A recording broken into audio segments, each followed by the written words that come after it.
All right, and we are live. What's going on, everybody? Mickey Rouse Banks here with part 2 of the Buffalo Nickel Bag Break. We got the red book out here, and we've got the donator giveaway out here.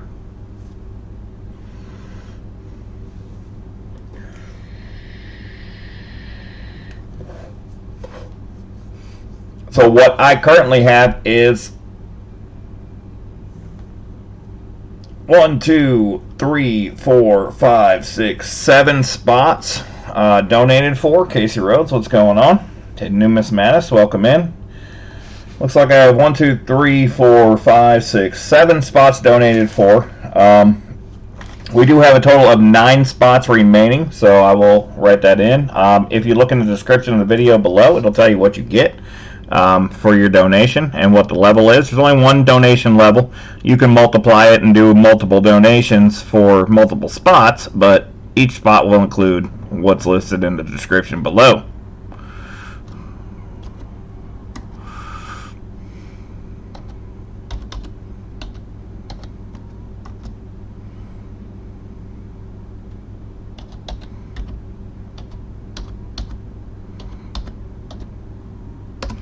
So 9 spots remaining in this first bag. This is bag 1, part 2. We didn't get through the entire bag on the first part of the Buffalo Nickel Bag Break, but we do have. We will be doing this again, and we will be doing an additional bag to hunt as well.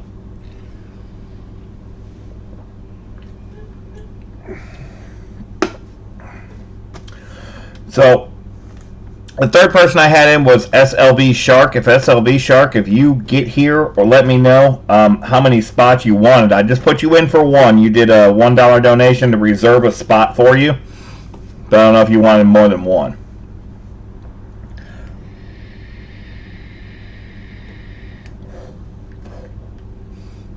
So all the information about what we're going to find in the bag is in the description below, guys. So we know what we're going to have. We did find some pretty interesting Buffalo Nickels in the last batch, or the last stream from this one. Hey, Newmas Mattis, I did receive your emails. Since the auction on Sunday night, I have been moving up until about an hour before stream time tonight. So I did receive it, and I will update you with your tracking information as soon as I ship it. It'll be sent through Pitney Bowes, but I'll also shoot you an email and let you know when it goes out. It's looking like Monday at this point because I start my new job tomorrow.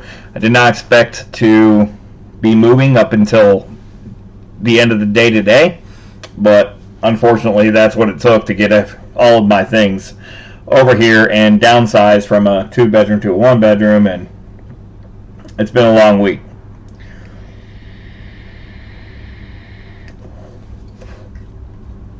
Which, as you guys can tell, I normally start at 7:30 p.m. Central Time, but I wasn't able to start until 8 o'clock, 8:05 technically tonight, because I've been so busy with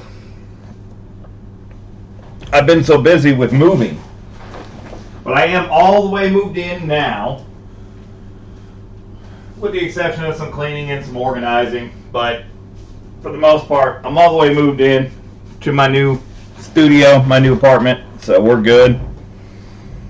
I shouldn't have any issues other than, the pesky day job moving forward. So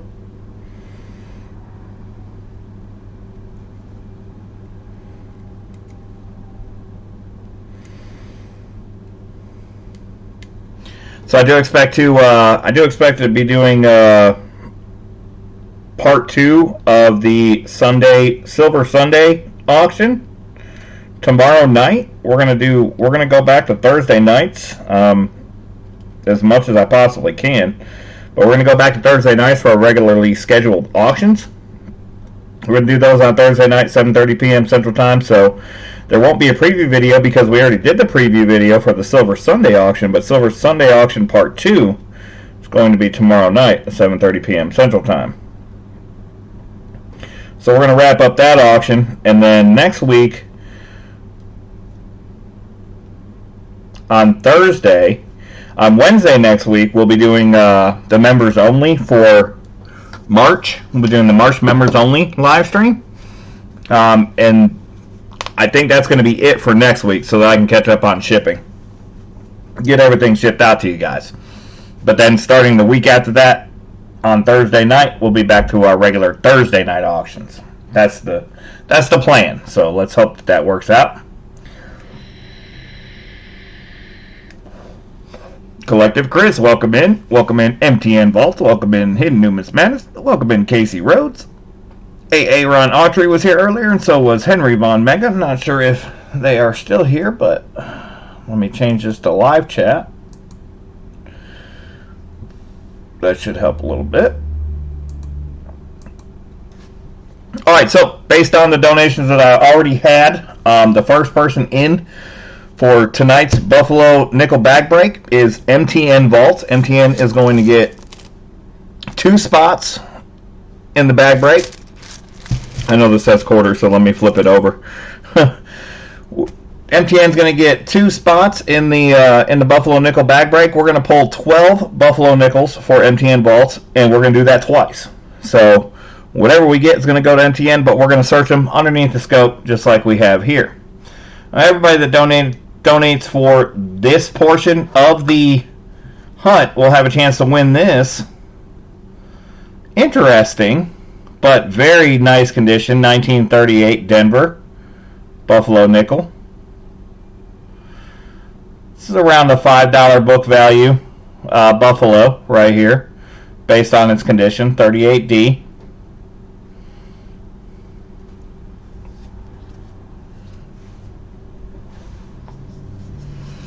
I don't know, Hidden Numismatist. We will be looking for errors and varieties and better dates, lower mintages, whatever we got, whatever we pull, we're going to search them. So we'll see what we can find for everybody tonight. But this will be the donator giveaway. So right now we have 7 people in for tonight's portion of the hunt. So out of those 7 people, you'll each get an entry and a chance to win this. We'll be doing a 50 likes free giveaway if we get to 50 likes, as always. And if you look at this one, there's something going on with that 9. There's no error that I know of, but that is something odd on that 9. Could just be damage, I don't know, but definitely looks interesting on that 9. But this is going to be a donator giveaway. So one of the donators for tonight's portion of the Buffalo Nickel Bag Break will receive this Buffalo Nickel in addition to their 12 Buffalo Nickels. Also in the bag, I have 2020 Jefferson Nickels. If you get a 2020 Jefferson Nickel, you get a 1/4 ounce of the Stagecoach Silver Breaker Bar. So we will take one of these Stagecoach Silver rounds and we will break it into a 1/4 ounce for you, and we will send it to you. So you get a 1/4 ounce of silver if you get a 2020 Jefferson Nickel. And we'll also pull an additional Buffalo Nickel for you. Everybody will get 12 Buffalo Nickels for each $25 donation, as stated.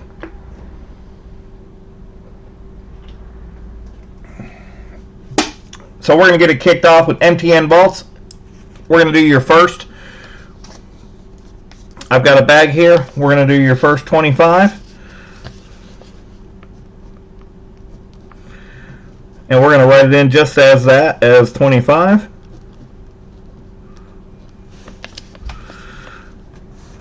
And then I'm going to write what you get after your name, 12.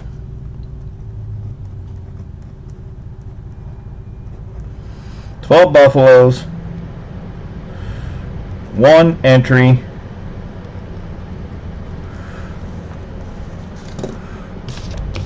all right, good luck MTN.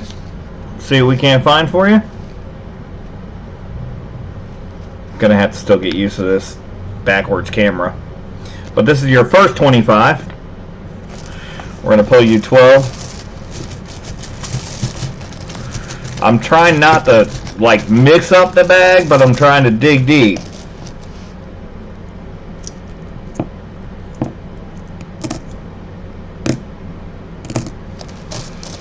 I see a 2020 right there.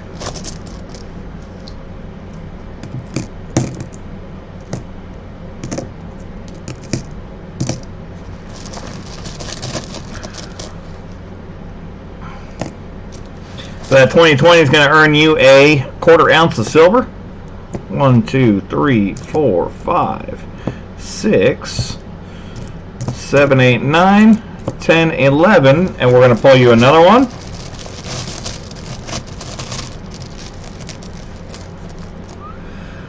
And 12.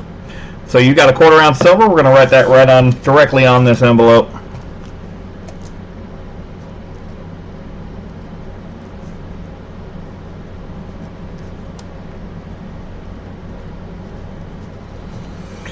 So you started off the donation right. We're going to take that. We're going to dump that into the discard bin. We're going to fold this bag back up. We're going to leave it right here for you guys to see it. And we're going to get into the nickels, and we're going to throw them under the scope, see what we can find. This 1938D in fantastic condition is going to go into the flip in which I purchased it in. I purchased this exclusively separately from the Buffalo Nickel bag break, exclusively for the donator giveaway for tonight. So we're going to set that aside, and somebody will win that one. But right now, we're going to search what we found for MTN. So first we got 1936, and it looks like a Denver.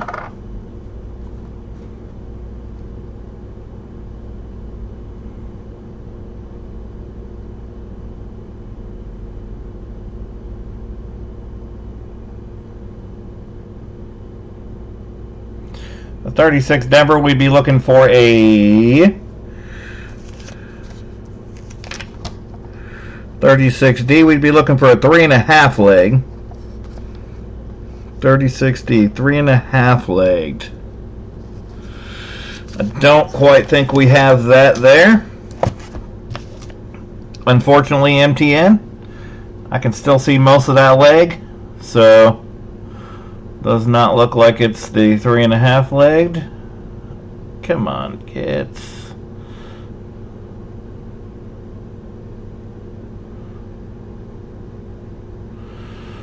But not a bad 36 Denver. Great condition.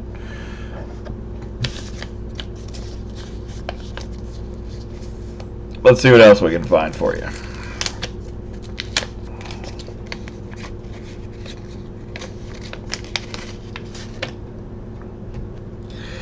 Next one up is a 35. The 35 is a S. We got a 35S, and it looks to be in really good shape. 35S, only 10 million minted. Not a huge, not a low mintage, but still nonetheless. In EF40, it's a $4 Buffalo nickel, and this is in pretty darn good shape.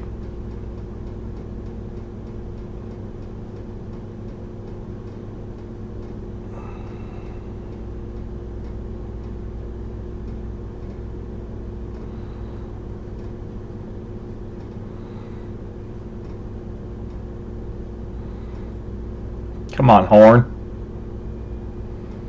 Get over there. Trying to figure out the orientation.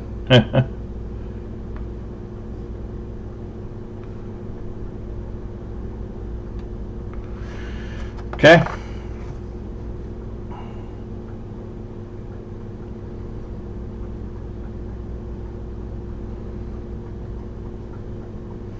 Nothing too crazy.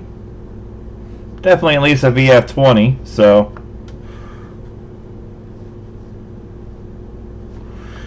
you got the 35S. The next one up is, this is a 28, and I don't know if it has a mint mark, but we'll see. Nope, it's going to be a 28 Philadelphia.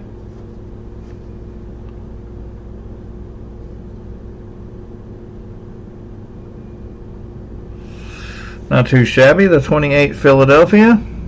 23 million minted. Quite a few of those. But in G4, it's $1.25. I believe it's at least an F12. That's $2.50. So we're starting to stack up the value for you.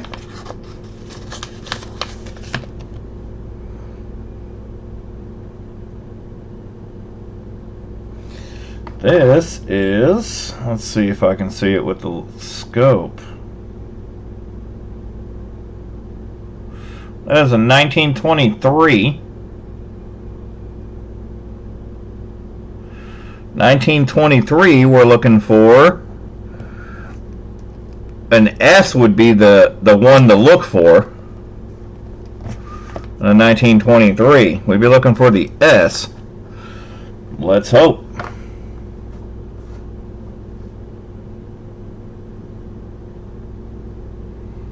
Do not see a mint mark on the 23. The 23 Philadelphia, 35 million. But even in G4, it's a $2 nickel. In F12, it's a $4 nickel.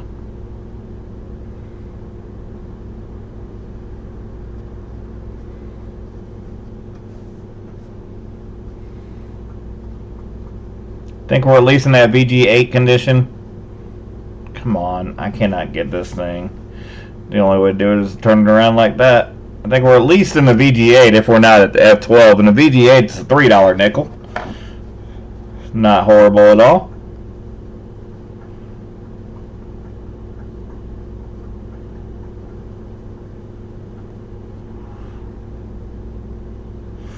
That might be a little bit of a ring of death on there. So maybe it is just going to be a VG8.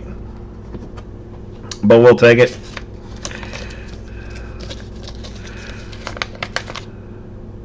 That's your fourth nickel. Still got 8 more to go here. This is a 37. 37, we'll be looking for three-legged. Come on, 3 legs. Come on.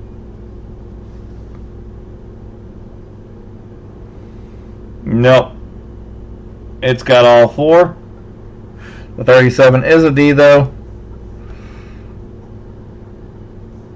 And in the F12, it's $1.75. Again, I think we're looking better than F12, but well, that's not bad. All right, this has a Denver mint mark. This looks a little bit older. Nope, it's a 38.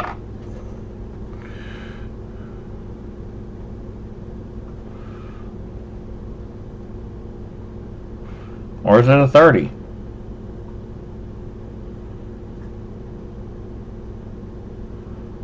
Or is it a 36? I think that's a 38. Let me take a look at it off the screen. Yeah, it's a 38. 38D, we'd be looking for a 3.5 leg, I think. Or we'd be looking for the D over S. We're looking for the D over S. Let's see. Don't think we're going to be able to tell that with the condition of this coin. Yep, we'd just be looking for the D over S. The D is a little bit higher, but still in G4, the D is a $3.50 nickel. It's not bad.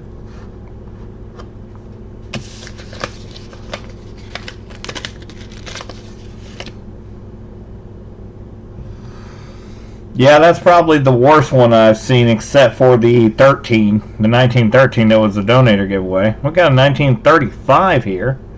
For 35, again, we're looking for the 35. 35 we're looking for. It's got a double die reverse. It's 35. That's the one we would want to see. And the 35 double die reverse, it's on E pluribus unum and in 5 cents. Let's hope.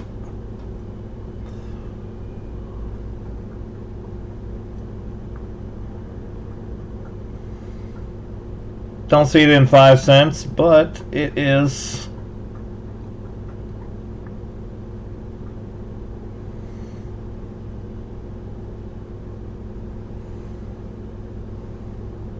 a little worn.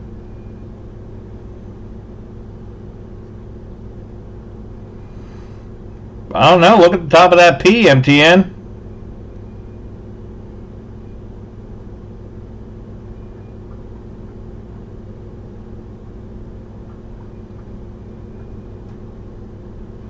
It might be just damage.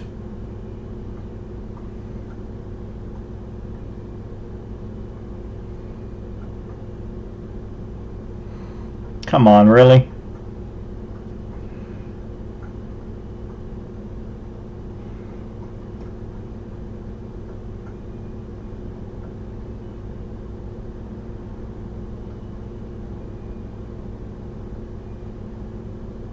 There we go.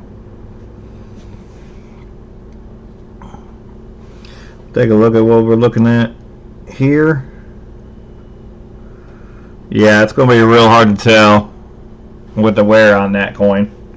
It'll be real hard to tell the wear on that coin. Let me take a look at it with the loop.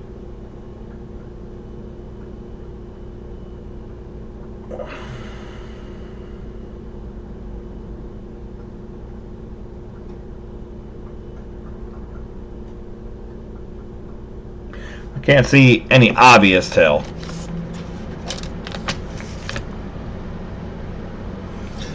Let's see what we got here. We got a 37. 37D is going to be the three-legged.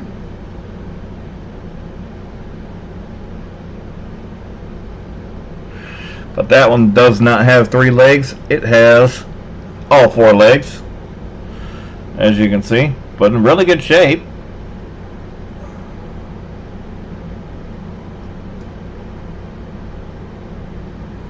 Except for that little scratch right there. It was in good shape until the scratch came in. Come on, I just want to get the buffalo's head in there. Like, come on.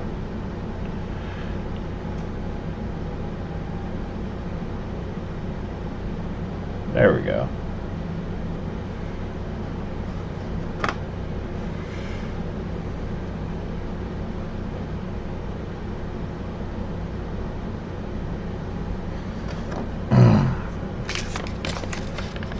Alright, so nothing to write home about yet, except for the quarter ounce of silver.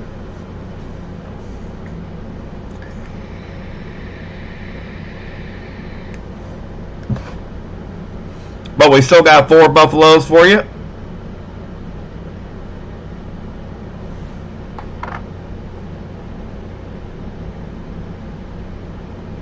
Got 1928. That 1928. We would like it to be an S. Depending upon grade, actually. We would like it to be a D. Come on, D.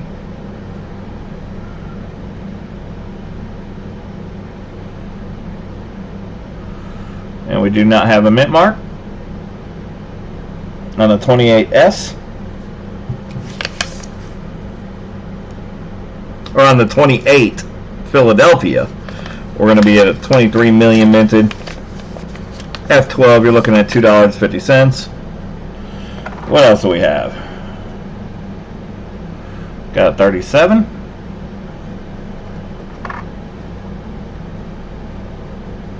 And 37 is the Philadelphia, so that's not going to give us a chance. Other than a matte proof. No, matte proof. Or is it matte proof? No. Other than a proof, it's not going to give us a chance for any variety.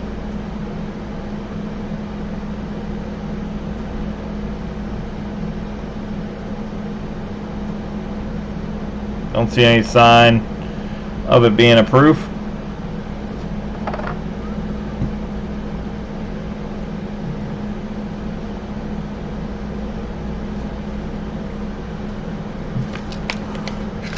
Can we find something for MTN? Got another 35. A 35. we'd be looking for the DDR.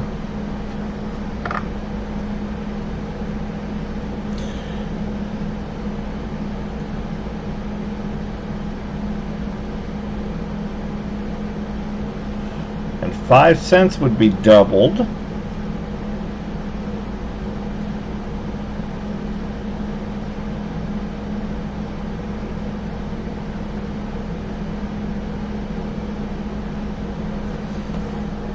I'm seeing a little something on that N and that E and that C and possibly that E.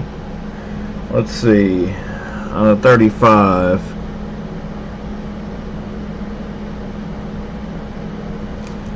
I'm going to take a look at the loop.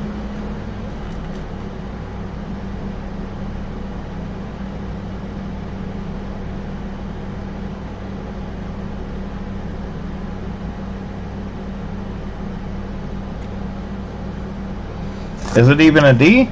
It's not a D. The 35 would have to be a D. No, 35 is a P. 35P, double die reverse. Let's take a look at the motto.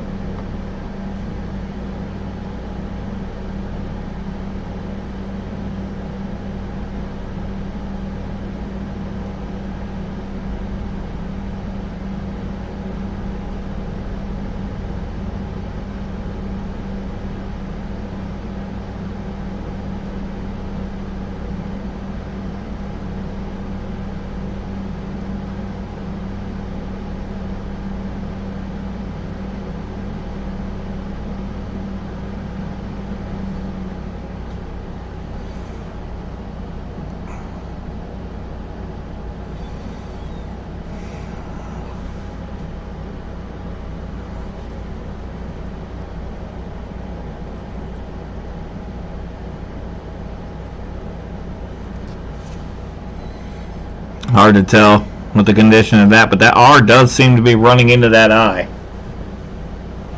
I do like that.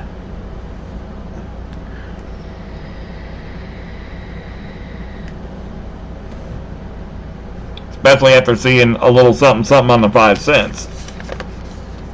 But either way, it's going to go to you, MTN. We got one more for your first 12. It's a D mint mark.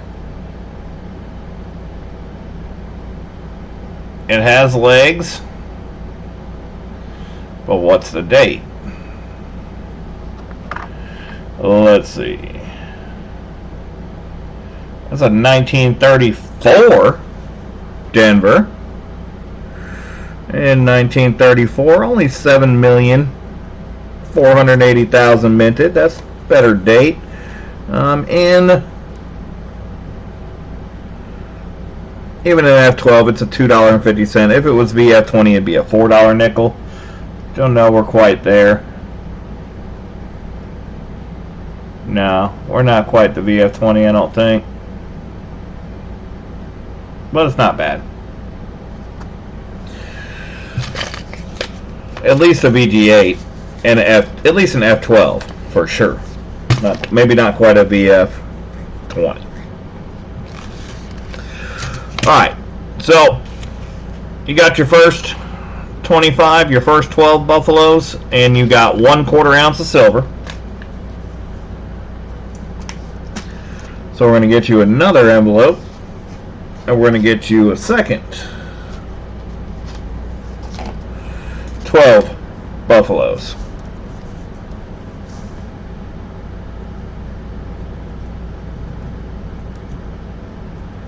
Am I still even live?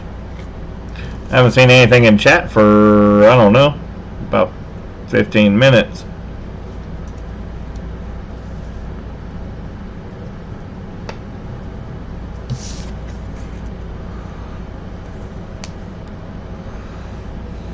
Let me go double check here. Yeah, it looks like it's live. It says it's live.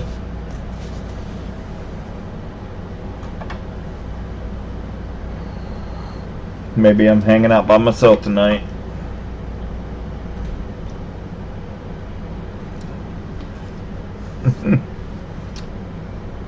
I'm sure everybody's watching other people as well, so.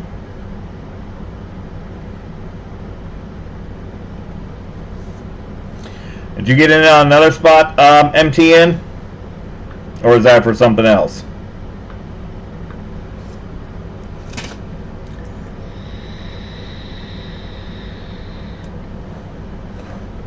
Hey Dizzy, what's going on? Welcome in. We are doing something a little bit different tonight. This is the second time we've done this. Alright, MTN, we are on to your second $25 spot. You're going to get 12 buffaloes. And we got to get you an entry still. We'll get you 2 entries when we're done. You already got 1/4 ounce of silver. Let's see if we can add more. Alright, MTN wants the third spot. Third spot's going to be down at number 8. So you're going to be after Andrew.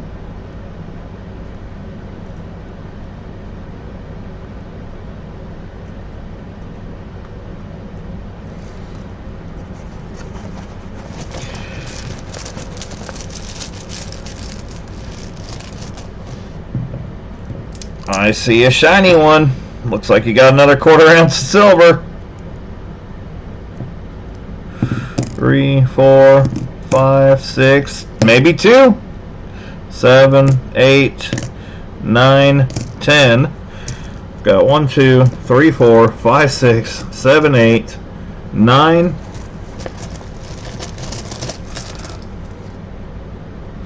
10, 11, 12.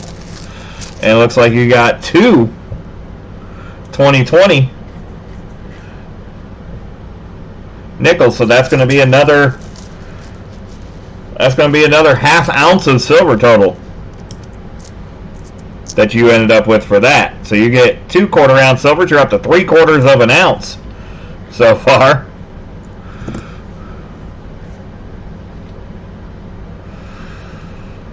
And a 1/4 ounce in the first stream. Alright, yeah, I'll go back and pull that one out and add it to the next person that gets one. If you got one in the last one, you got 3 tonight so far. So that would give you a full ounce.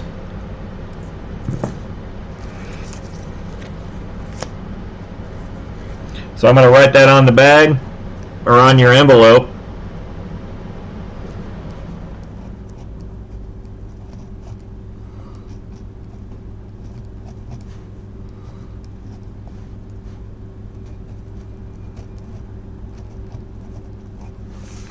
Now, that'll keep me from breaking somebody else's, breaking a new one for somebody else. So, those 2 are going into the discard bin, as you just heard. They're out of the bag. We still have, I believe we only did 4 in the last live stream, so we've only done 3 tonight. There's a total of 10 or 20. There's a total of 20 in this bag. So we've only got to halfway. We're not quite halfway, or we're almost halfway. Where are we at? We had 7. So we had 9. 1, 2, 3, 4, 5, 6, 7, 8, 9, 10, 11, 12, 13, 14. At the next one, we'll be halfway through the bag, but we still have half the 1/4 ounce silvers left to hunt. So we're still in good shape. Half of the 1/4 ounce, half of the 2020s are still in here, of the 20. So we've been through 10, and the next donation will be halfway through the bag of nickels, and we still have half the amount of 2020s left in the bag for 1/4 ounce prizes.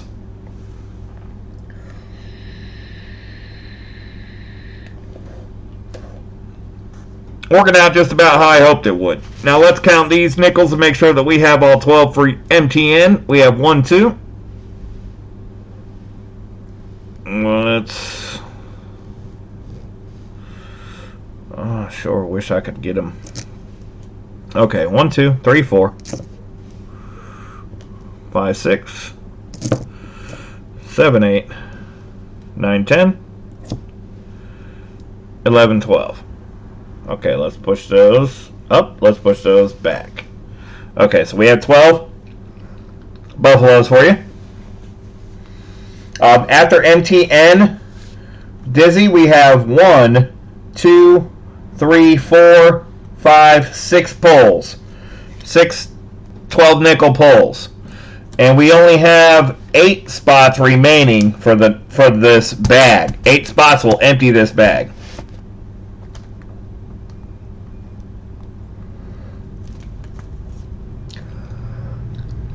Now, SLV Shark put a $1 chip down to donate for the hunt, but I haven't seen SLV Shark yet, so we're just going to pull one $25 spot for SLV Shark. But if SLV Shark shows up and SLV Shark wanted more than one spot, then he can let me know he wanted more than one spot before I get into the next one.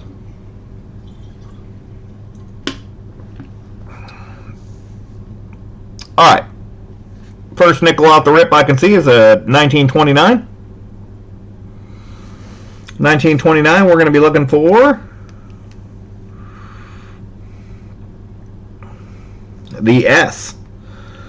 Well, I say that, but even though the D has more mintage, the D holds a little bit more value. I think I'm looking at an S as of right now, though, so let's take a look at the 1929S. There's no varieties, but 7 million minted. And that is an S. But she's in good shape. Really good shape.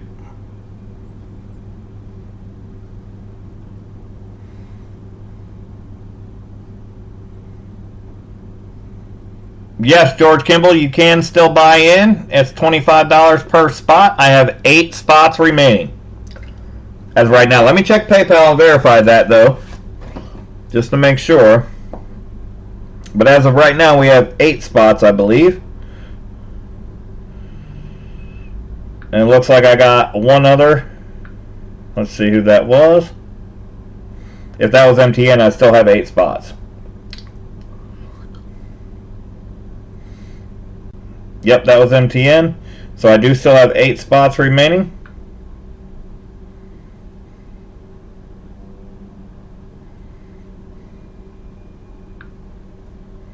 And if you look in the description below, that'll tell you exactly what you're going to get for your donation.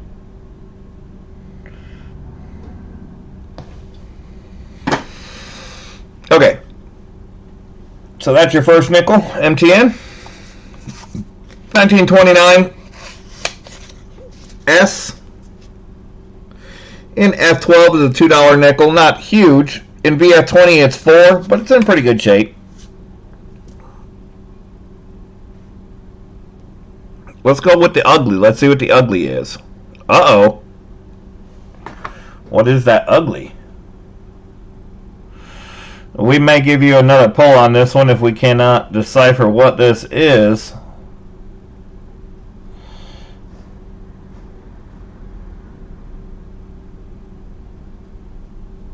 It looks like a 34. Is that all that is? Let me take a look with my loop. We'll go ahead and pull another one. I did put a few extras in the bag just in case.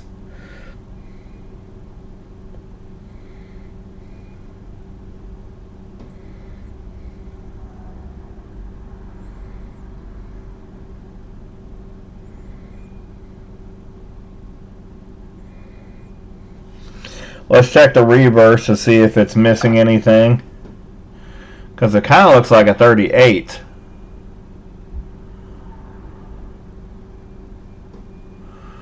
But I'd be lying if it doesn't look like a half leg right there. Or a no leg. I'd be lying.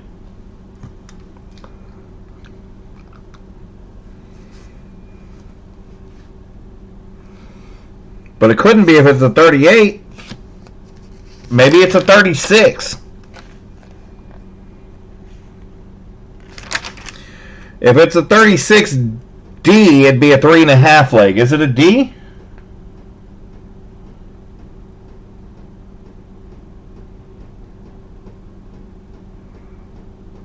Let me take a look.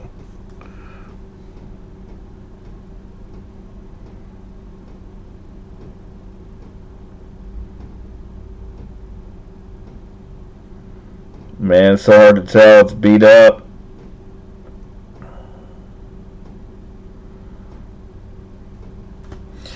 MTN, let me know. I'll pull another one for you.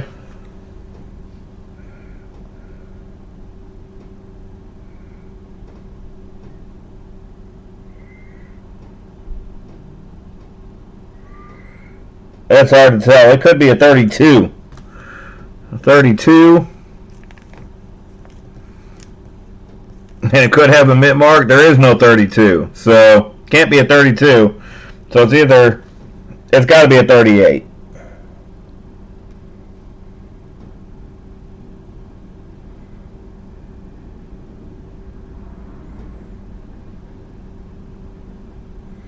That does not look like an 8, though. It looks like a 2.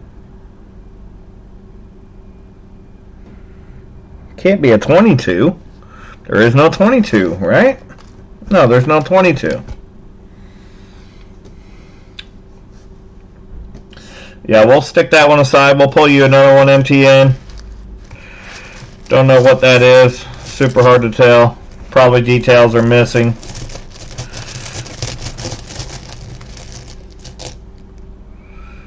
We got you a new one right there. These are all supposed to have dates. So that was questionable. The new one is a 36. And it looks like a 36S. We'll check it under the scope though. It is a 36S.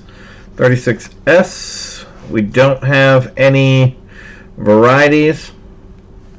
14 million minted. VF20 I think is pretty close. Got pretty good detail to her. Or he's got pretty good detail to him.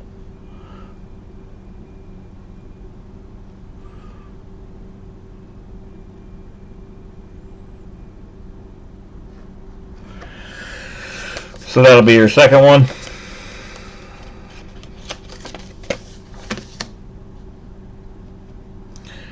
Next we got a 37.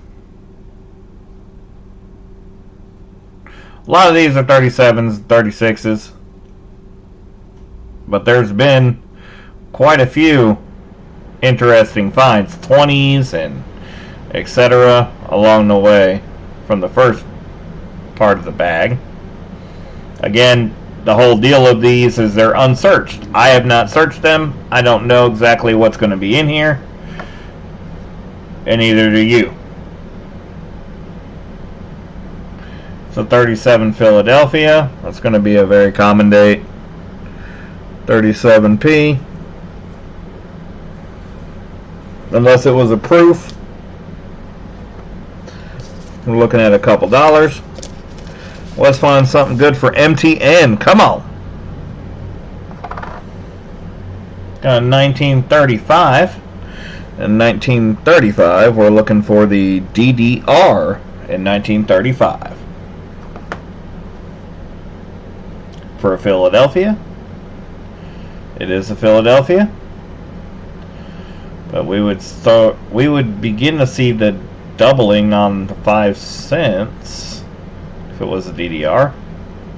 I don't see any evidence of that. And then we would see it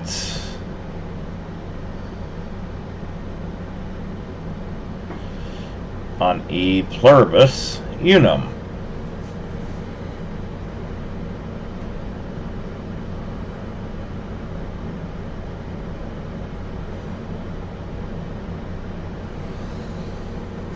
Hard to tell there.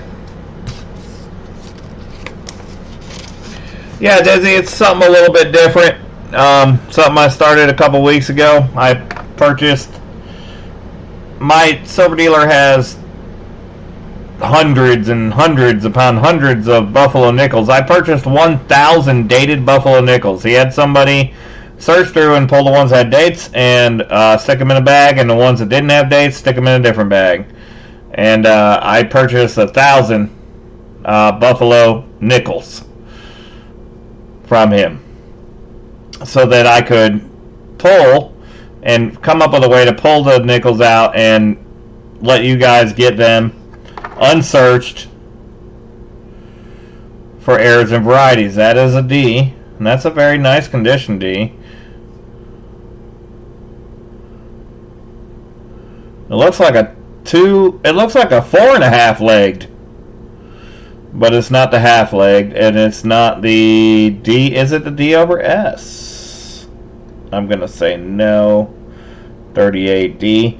But nevertheless, even a 38D, guys, in this condition,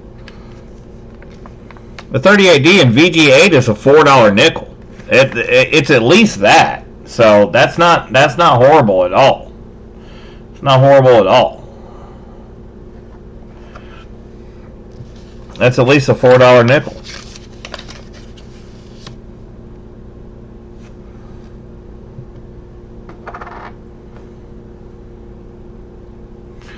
Next we have a 1930. 1930, that's a nice, clear, legible date on that. Come on, 30, get back there. There you go. Got a 1930. On that 1930, we're going to be looking for the 30S would be the lowest mintage. You only have 30S and 30P. There is no 30D. So you still, even though there's only 5,435,000, you still have to get to VF20 before it's a $4 nickel. So nothing crazy, not a key date. VF20, maybe not. Is it an S? It is not. It's a Philadelphia, but that's not in bad shape.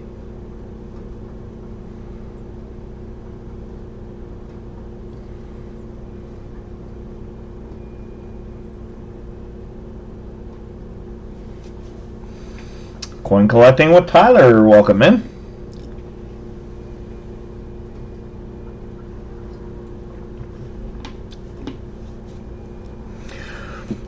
Alright, so the 30 Philadelphia, there's plenty of them, and it really runs the same price until you get to EF40. So even a VF20 Philly is still worth $4. But we still got 1, 2, 3, 4, 5, 6 nickels left to hunt for MTN. We have pulled him a total of 3/4 of an ounce of silver for his $50 donation for tonight. Or, yeah, 3/4 of an ounce tonight. We've got a 36 here. And 36, we're looking for, I believe, a Denver mint mark. And we'd be looking for 3.5 legs. If we found it, we'd be in business. It is not a Denver, it is a Philadelphia, so it's not going to be the 3.5 leg. 36 Philly. F12 is $1.75. Nothing to write home about. Alright, this one, don't know the date. It's showing the reverse, but I think nope, this one does not have a mint mark either. It's a Philadelphia. And it's, even though it's Philadelphia, yeah, it's got all the legs. Which it would anyway, because there is no Philadelphia missing legs. But what's the date? 1930, Philadelphia. Plenty of those minted.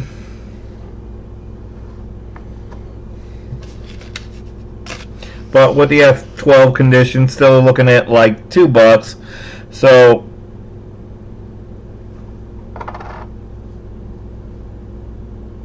1937. 37, we're looking for a 3-legged. 37D. We want a 37D 3-legged.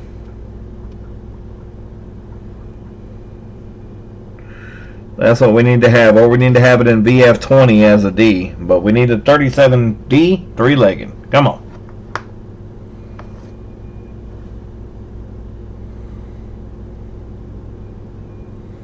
And there's not a mint mark. And it is a 4-legged variety.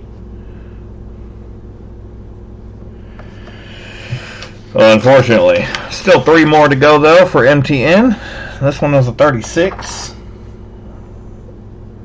36, we're looking for a 3.5 leg. If it's a D.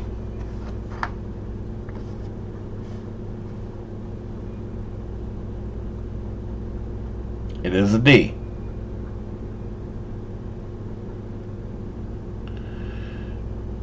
It looks like a 4.5 legged again.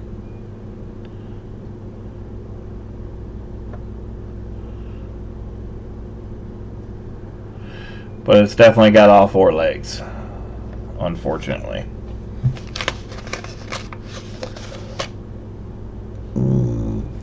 Alright, this one, I don't know what it is, but I did see a mint mark, I think. Nope, not on this one. This one does not have a mint mark, but it's in great shape.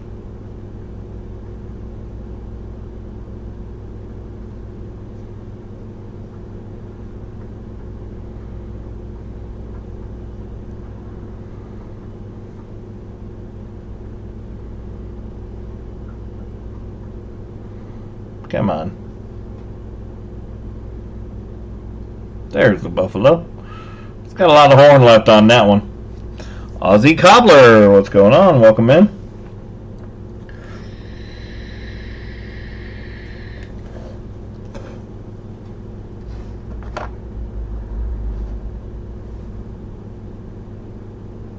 $19.37. 37p.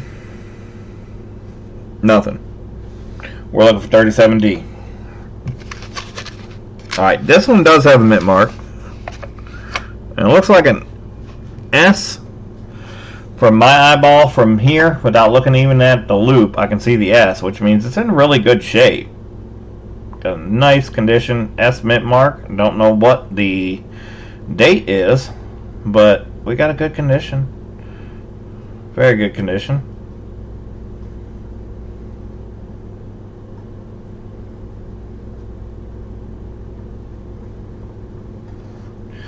What's the date?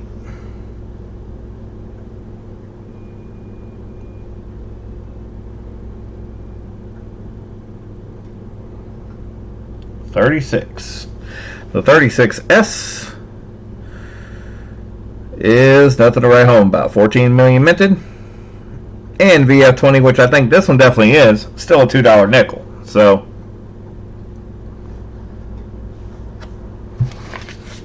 I would say MTN that with your 1 ounce of silver total so far, or your 3/4 of an ounce, and the nickels that you got, I'd say you definitely won or at least broke even.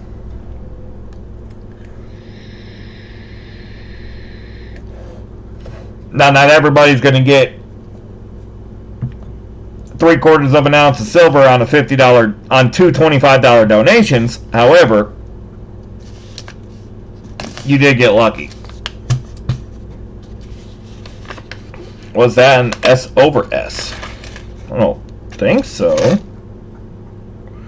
But we can take another look at it. I'm only going by what's in the book. I do not know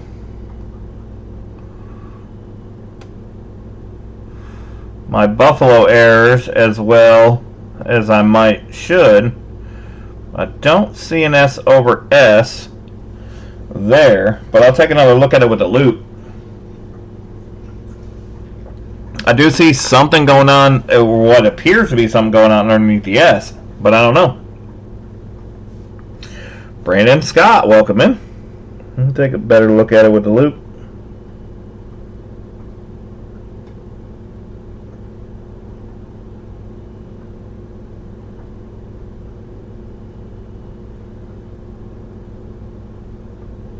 It definitely does appear to have an additional line underneath the S. MTN. I don't know what else you'd be looking for, but does not appear to be. I still think you did pretty good with 3/4 of an ounce of silver, $50 donation, and 24 Buffalo Nickels worth at least $1 a piece. Each one of them, book value at least $1 a piece. So you're looking at you're looking at over your $50 donation, not counting I got to pay to ship it. I think you did pretty good, if you ask me. But that's just me. Could have done better.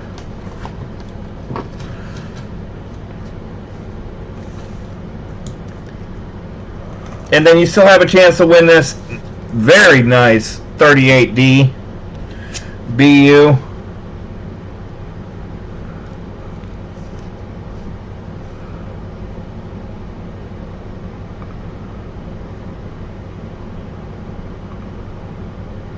Come on, focus.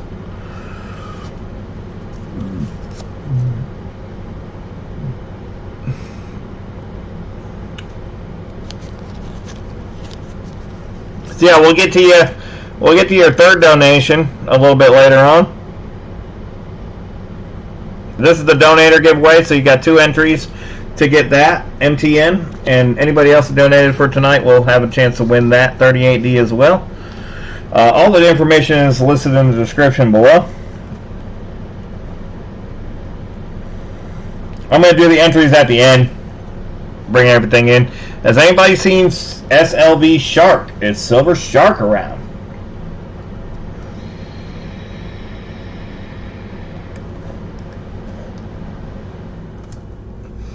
SLV Shark donated to hold a spot.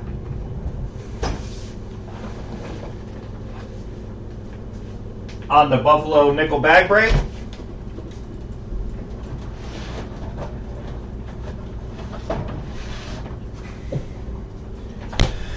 But I haven't seen SLV Shark yet tonight.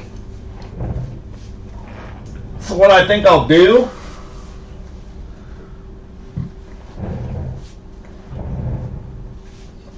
since we're still in the green on the amount of 2020s, which gives you a 1/4 ounce of silver, I think that we're gonna postpone SLVs for a moment. We're gonna go straight to treasure turn. I think we're gonna go straight to treasure turn. We're gonna skip SLV Shark for now. If SLV Shark was here, we would go ahead and do SLV Sharks right now. But I think we'll skip SLV Shark. SLV Shark still guaranteed to get in. But we're going to do Treasure Turd first.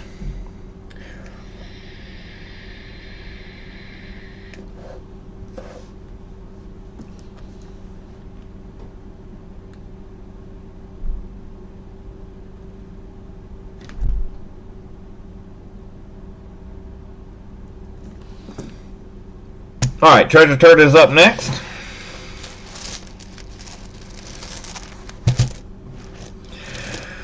So Treasure Turd, we gotta get you an envelope.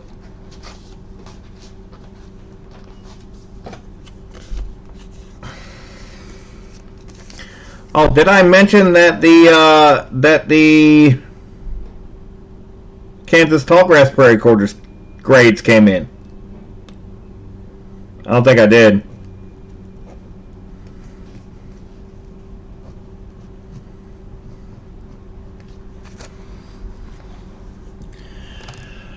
So the Kansas Tallgrass quarter grades came in.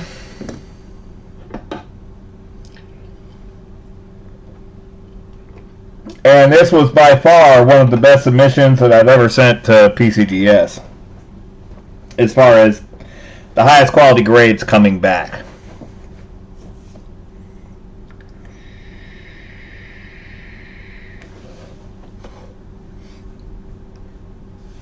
Well, Brandon Scott, nobody's got a 70 grade. The highest is a 68 for the Kansas Tallgrass Prairie. But the highest previous to that for the entire year was a 67. And I will inform you that we had 3 MS67s graded from PCGS out of the 28 coins I submitted for you guys. And in addition to that, 10 of those were MS66s. In fact, the worst grade were only 2 MS64s out of 28. The rest were 65 and up. And almost half of the submission was 66 and up.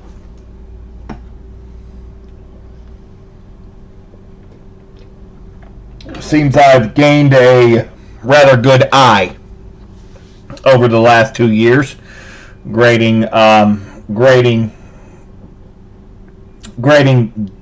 West Point minted quarters. Personally grading West Point minted quarters.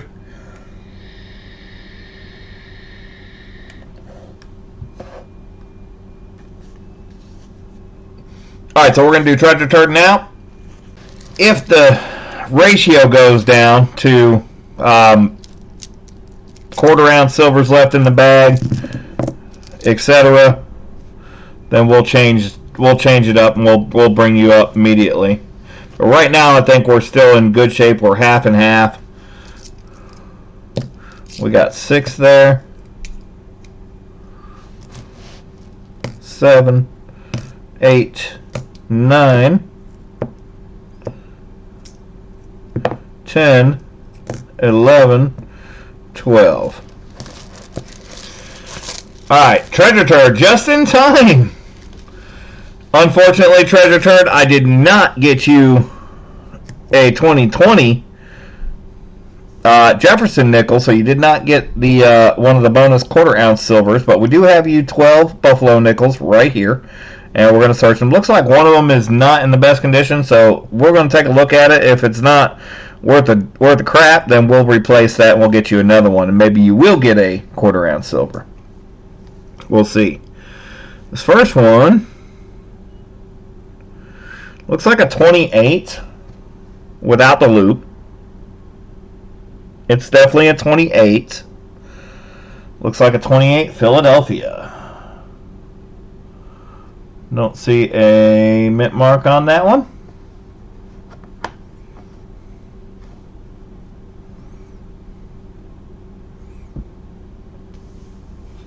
Definitely a 28.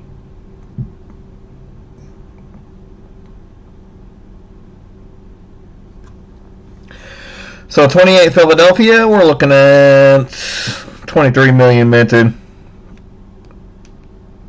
VG8, that's a buck and a half. $1.75 book value, but we'll call it $1.50. That's just your first Buffalo. I'm looking at a 1930 right here. And yes, I see that without a loop. I can see that 1930. You guys should be able to as well because it is a full date. So we got a 1930. Don't know if it's got a mint mark. We'd be wanting to get a 30S, although the value doesn't change until you get to EF40. But the S is going to have lower mintage. Let's see if there's a mint mark. There is not. It's a Philadelphia. So we got a 30 Philadelphia. U.S. Silver Stacker, welcome in. 30 Philadelphia. In VF12, it's $2.50. In VG8, it's $1.50. So we'll call it $1.50. I think it's somewhere between the both. And that's just your second nickel. This one, I cannot see a date on it, so we might have to re-pull this. Oh, I can see a date on it. It does have a 27. That is a 27. On the 27, we're looking for... If we get a 27D, we're looking pretty with a 27D. A VG8 is a $6 nickel. Come on. Denver Mint Mark.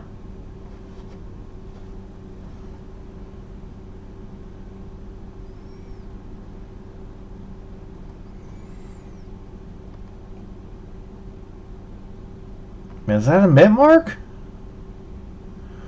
I don't think that's a mint mark. If it is, it would have to be an S, but I don't think there is a 27. There is a 27S. And even though it's only 3,400,000, it doesn't have as good of a value as the D. Let me take a look under my loop. No, I think that's a Philadelphia treasure turd, unfortunately. Well, what is up with that?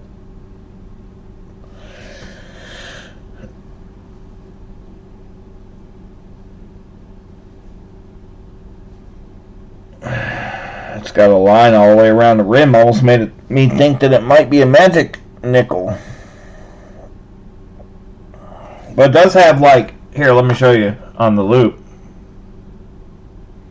If it'll show it. Oh, wow. It's weird that it doesn't show it.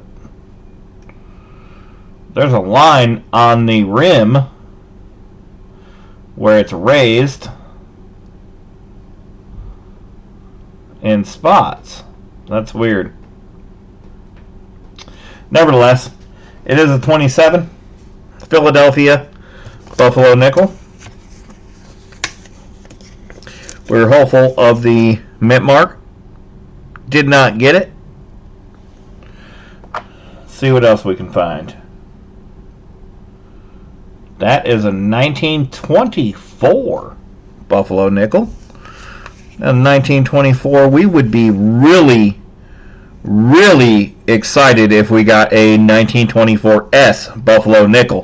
1,437,000 minted in G4 would be a $17 Buffalo Nickel. That would almost pay for your whole spot right there alone if we could just find that. And VG8 is $40. Come on, mint mark. Let's go. Come on, mint mark.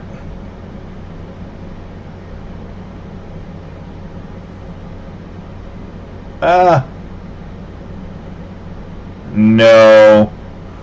Unfortunately not.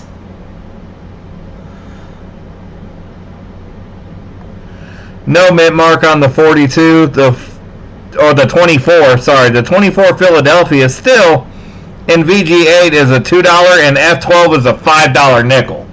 Still not bad. Still not bad. Still not bad. And the F12, that's a $5 nickel. I don't think we're very far from that. It's got a full date.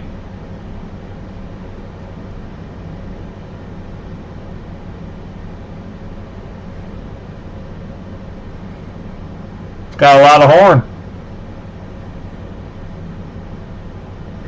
Could easily be a 12. Could easily be a 12. Got a lot of feather. But it's cool.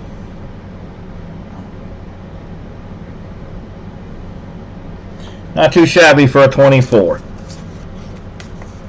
Alright, we still got 8 nickels left to hunt for you, so we'll see if we can't find anything else cool for you.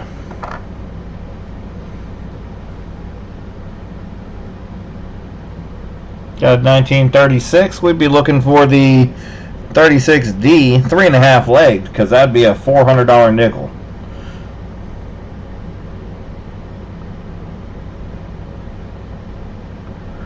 We don't have a mint mark, so it's not going to be the 3.5 legged, unfortunately. So just a 36D Buffalo Nickel.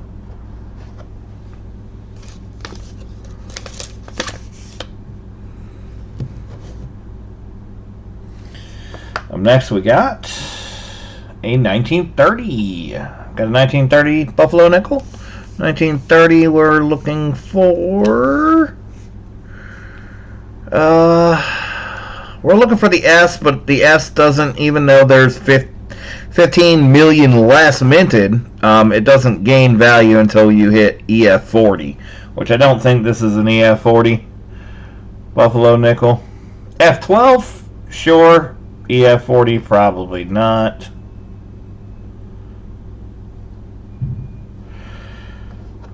Doesn't seem to be any other varieties. What's the mint mark? No mint mark. It is a Philadelphia.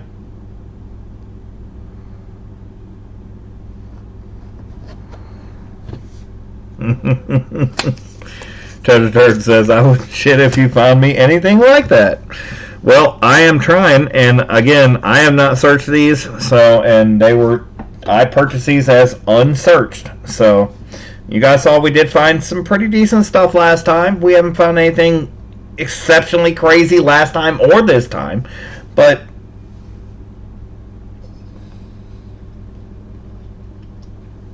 I do believe that they were unsearched. Of course, my coin dealer buys collections from people, so whoever the collector was clearly searched. But he didn't buy any of these based on what they said the Buffalo Nickels were worth. So let's see what the date is on this. Got a 36, and it's a Philadelphia. So that 36 is just going to be a common date, unless it was a proof. So nothing special. But we still got 5 more nickels to hunt for Treasure Turd. This one looks like it's a Philadelphia as well. I don't know what the date is, as it was sitting backwards.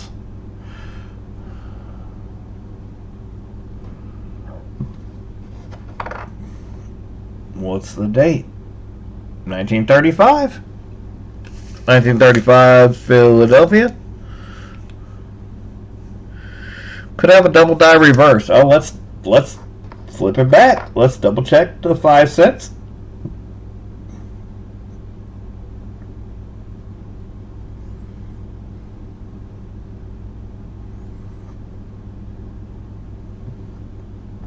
I don't see any doubling there.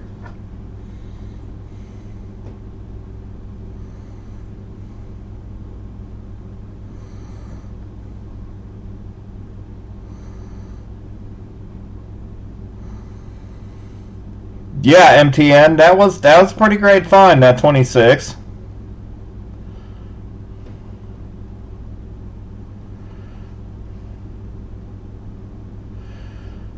And that's, you know, for the most part, the newer Buffaloes are going to be the ones that you clearly see the date on it, and that's what my silver dealer said he did. He said he had somebody who had no idea about coins just go through and pick the ones that they can see dates on and put them aside. That's it. So clearly most of these are going to be 38, 37, 36, 35, your most recent dates, because those are going to be the ones that have the least amount of wear. What is going on with that? You see the top of that S in E pluribus?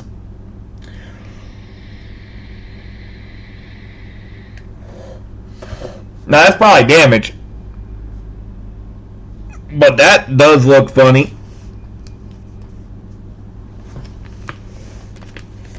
What does that look like? Let me take a look. The book.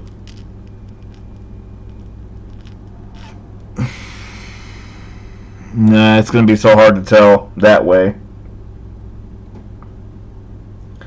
But even the book, it looks like it has a little crown on it. But either way, it doesn't matter. It's going to you, Treasure Turd, so you get everything that I pull for you. No matter what, you get everything I pull for you.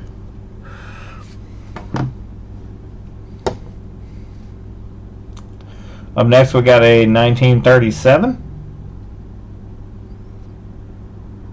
Got a weird line above the date. 1937 is a Philadelphia. 37 Philadelphia. Won't be any varieties on that. Only on the D. So we got 3 more nickels to look at for Treasure Turd. This is the ugly one. Let's take a look at the ugly one. Let's see what it is. See if we need to replace this. And this is not the same. Oh, it's a 1918! What? That is a 1918 Buffalo Nickel. That's a second. Is that a second, third, fourth, fifth? That's like the 5th year? That's a 5th year. 1918. Okay. We're in business, folks. What do we got? We got 1918. In 1918, the Philadelphia had 32 million. In G4, it's a $6 nickel. There's also an 8/7 that's worth $800 in G4. An 8/7. I don't see an 8/7 there, unfortunately. But if it's a D, $8,362,000, it's a $22 nickel. If it's an S, it's a $15 nickel. Which either one would pay for it. Let me see if it has a 18. Okay, it has an. I have a picture of the 18D or 18D 8/7. No, it's not an 8/7. It's not an 8/7. I don't. No, it's not an 8/7.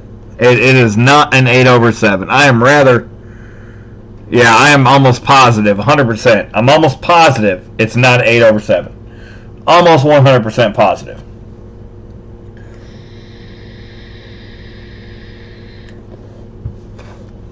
Let's see if there's a mint mark.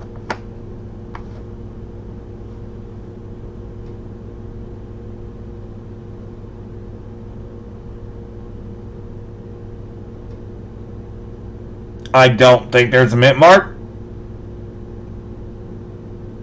There's something going on there, but I don't think that that's a mint mark. It's certainly not a D, and I don't think it's not an S. But 1918 is still nice, a nice nickel to find. A 1918, even in a G4, it's a $6 nickel.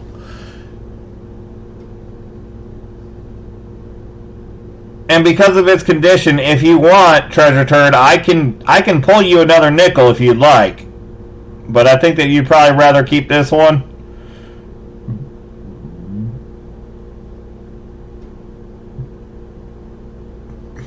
It could be a dud coin. I can pull you another nickel if you wish. But I like that. I think that you'll like that as well.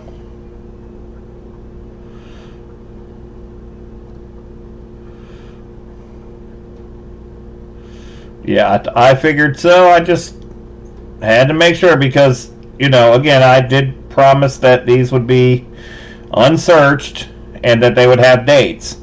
And it has a date, it's just not in the best condition.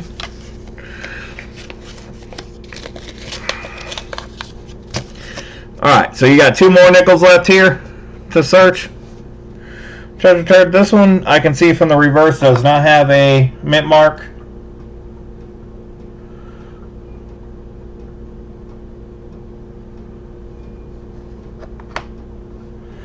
See what the obverse says. It's a 1937 Philadelphia.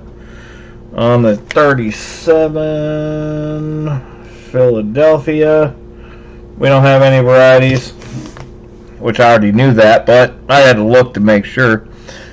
So we got a 37 Philly, and we got one more to hunt for you. And I can see it from here. The date is a 1936. So on the 36, we'd be hoping for a D, and we'd be hoping for 3.5 legs.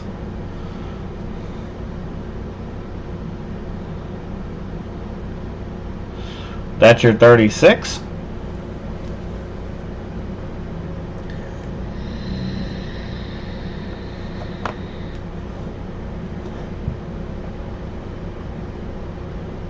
And it's Philadelphia.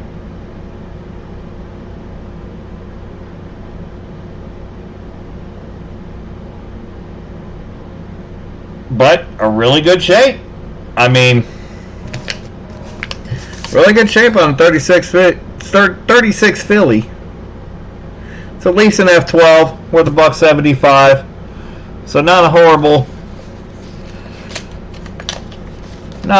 hunt for Treasure Turd. The 18 was the kicker for sure.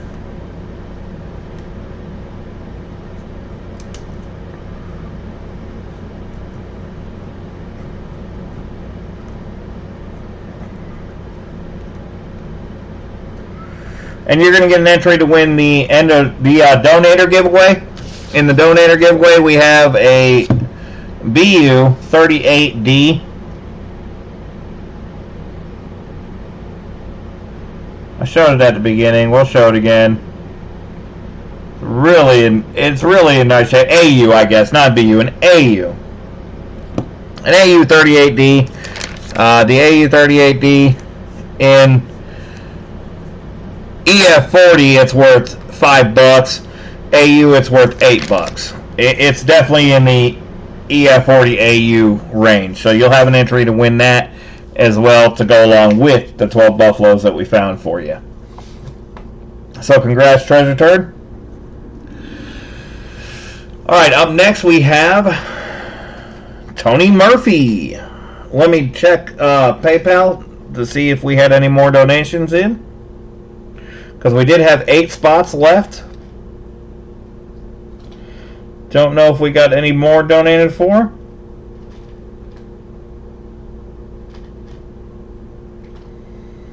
Doesn't look like it. We'll check PayPal directly.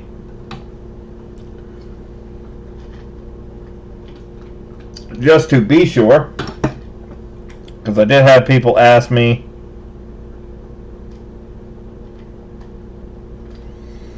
Alright, we are good. So we do still have 8 spots left. Up next we had Tony Murphy. He already donated, so he's in next. I'm still looking for SLV Shark, so SLV Shark can let me know how many spots SLV Shark wanted. He did reserve a spot, but he did not tell me how many spots he wanted. So he will get a spot, no questions asked. But I'm going to go ahead and do Tony Murphy first because Tony Murphy paid for both spots. He paid for 2 spots. And we haven't pulled another, we haven't pulled any more Jefferson Nickels, so the ratio hasn't decreased any.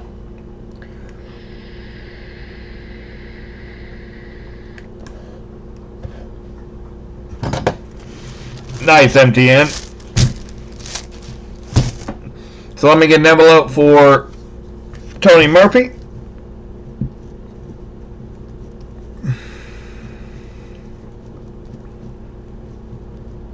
And Tony Murphy's going to get 2 spots.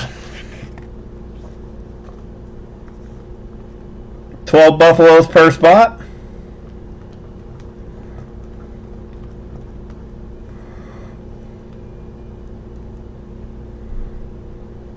And 1 entry.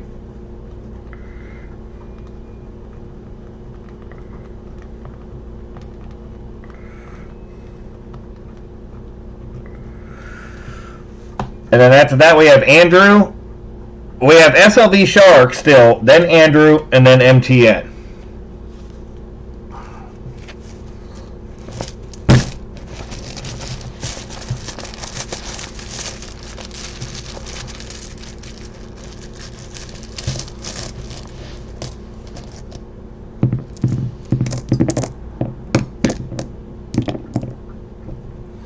I think I got 8 there. And they're all off camera. Of course. Okay, so we got 1, 2, 3, 4, 5, 6, 7, 8, 9, 10. 2 more to go.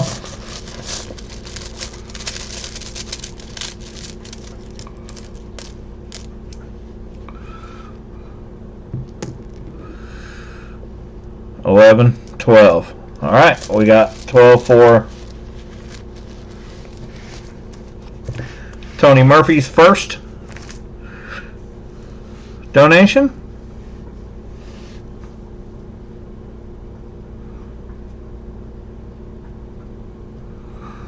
So we're just going to start at the top. Got a 1936. We'll be looking for a D.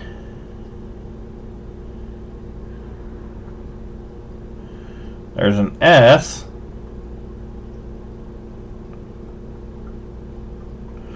$36S.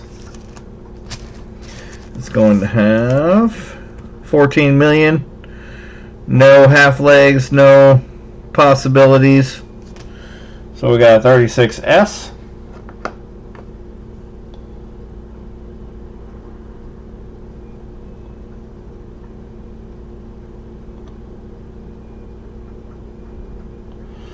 Oh no, what's going on with that? Possibly damage. I would hope not, but looks probably likely. So we got a 36. Let's hope for a better one on the next one. It had a lot of detail, but there was a little bit of an issue with it. I don't know what was with it. That is a 37. A 37. We're looking for the D 3-legged 37. Come on, mint mark. I see a mint mark. It's 37D, but it has all 4 legs, unfortunately. Yeah. The outburst was not in great shape on that. But this one was in good shape, but it is not the 3-legged. The 37D.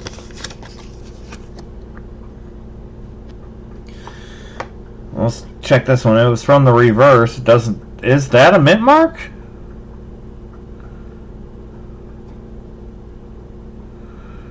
I don't know what that is. I don't think that's a mint mark. I think that's not a mint mark. What's the date? 27. 27, Philadelphia, 37 million. If that is a mint mark, then it's a $6 Buffalo nickel. Let me take a look at it. Let me take another look at that. Or let's take another look at that. No, that's not a mint mark. There's no mint mark there. That's just some kind of damage or something. Let me take a look on the loop just to verify.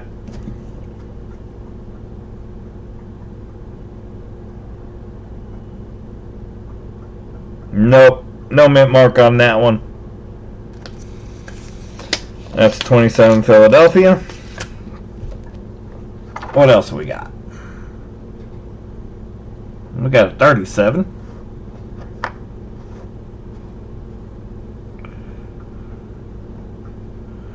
We got 37D. What is going on with that?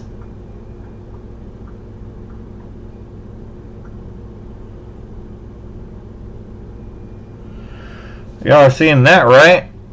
A 37D. We're looking for a 3-legged. And a 37D.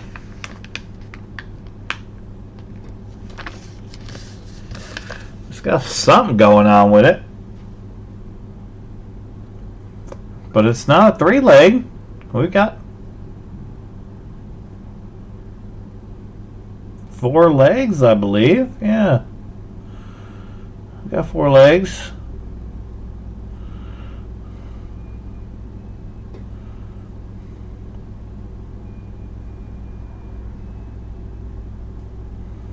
MTN, you got anything on that? Take a look at the loop.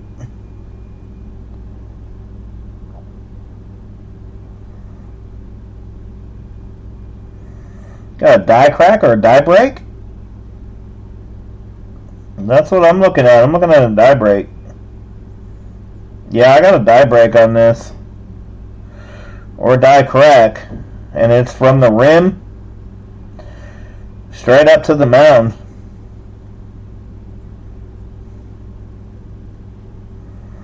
I don't have a book value on that.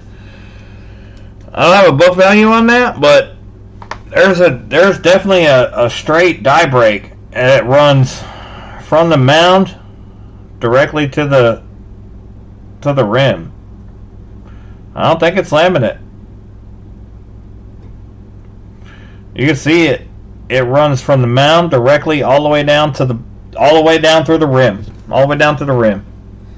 Some kind of die break.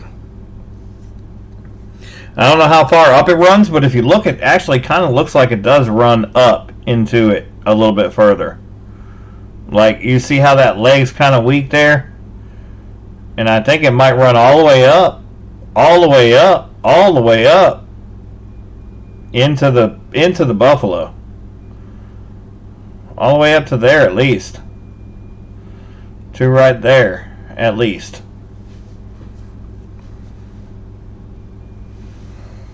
Silver Eagle says lamination.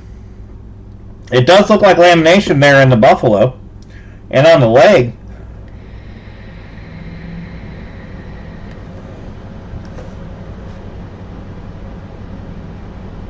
But you get down into the... get down there and it doesn't seem like lamination. It looks like a break. Either way, that's going to go to Tony Murphy. So we're going to send that to you, Tony Murphy. Let you figure out what that is. It's definitely different. Up next we got a 1935, right? Zombie Buffalo.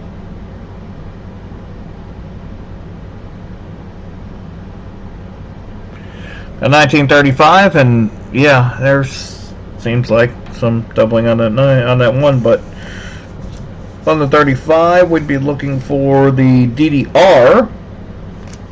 On 35, the 35P would be a DDR.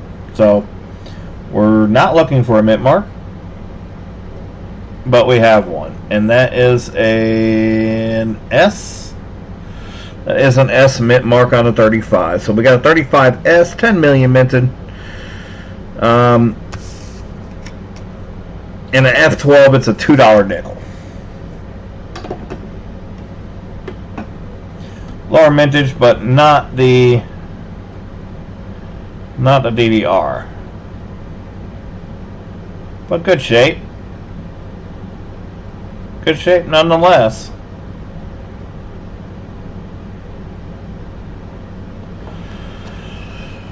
But not the DDR because it's an S.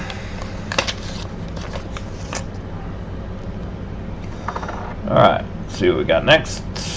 We have a Philadelphia.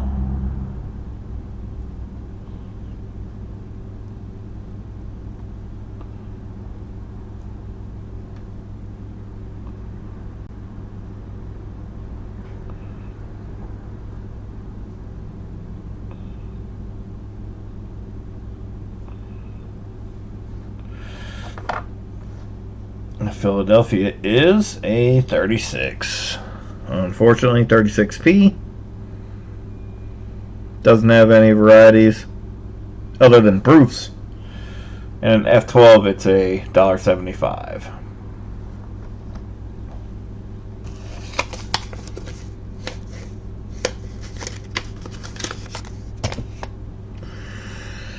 Yeah, mine doesn't show an SDDR in my book, MTN, but I could be wrong. Alright, what do we have here? We have a D-mint mark here. And that C looks damaged or something. But we have a D-mint mark. Do we have a date? 1938D. We'd be looking for a D over S.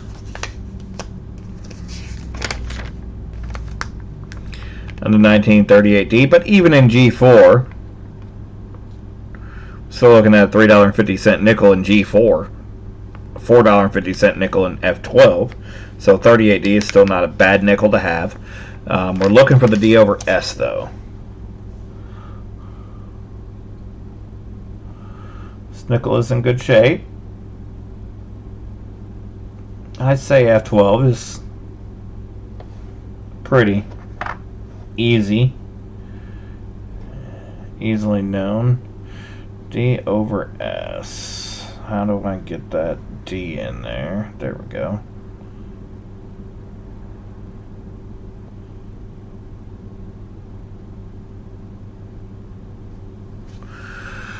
Okay, the 38D over S.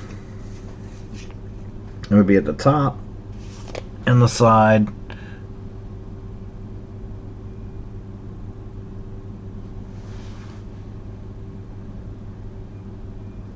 I don't know. I don't think so. But I do see a little something inside that D. I see a little something inside that D.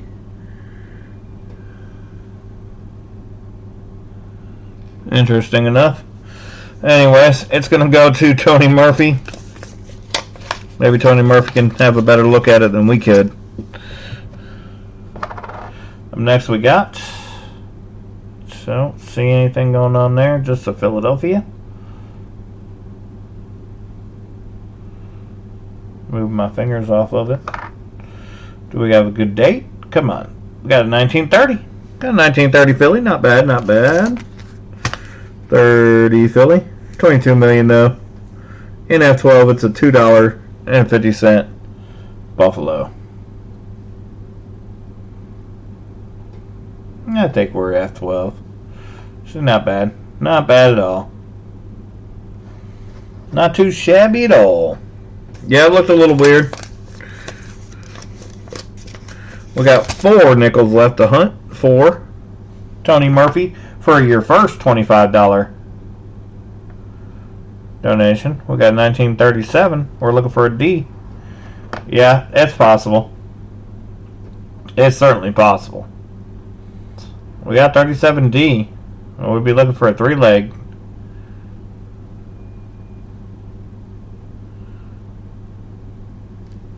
$37D. We'd be looking for a straight 3-legged. And that is not a 3-legged, unfortunately. I see the second leg clearly. But a 37D still in VF20 is a $3 nickel. And this is a good condition 37D. SLV Shark, welcome in. I've been waiting for you. You donated to reserve a spot. I just need to know how many spots you wanted in the hunt. We got the 37D right now. So you're up next. I backed off until you came in to see how many spots you wanted to get in for. Because you are up next. You were up already, but I skipped you a few times to see how many spots you wanted. You did donate to hold a spot. If one spot's all you wanted, then just let me know. Oh yeah, I hear you. It's all good. We all stay busy, brother. 37 Philadelphia. Don't see any the Philadelphia won't have a 3-leg. The Philadelphia 37 does not have a variety. 79 million minted, unfortunately. So we still got 2 more nickels to hunt for Tony Murphy. And then Tony Murphy has another $25 spot, but we've been holding off on SLV Shark to see how many spots SLV Shark wanted. Alright, sounds good, SLV Shark. SLV Shark just wants 1.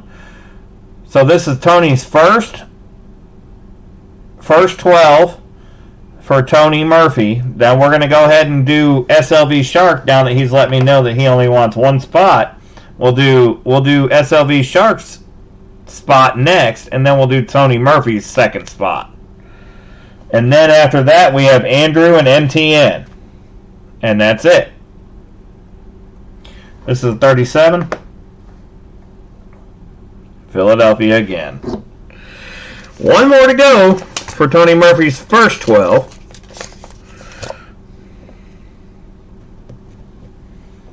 And it is a 36. So on the 36, we're looking for the 3.5 legs with a Denver mint mark. Hopefully. Come on.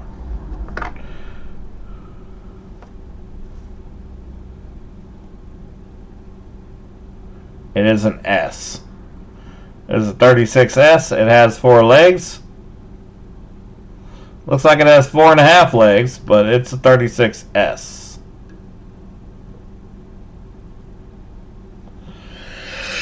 The 36S has 10 million minted, and in the F12 it's a $2 nickel. So nothing crazy to write home about for Tony Murphy's first 12, but he's still going to get an entry to get the very nice 38D Buffalo Nickel And Tony Murphy's got another 12 nickels coming after SLV Sharks. Excuse me.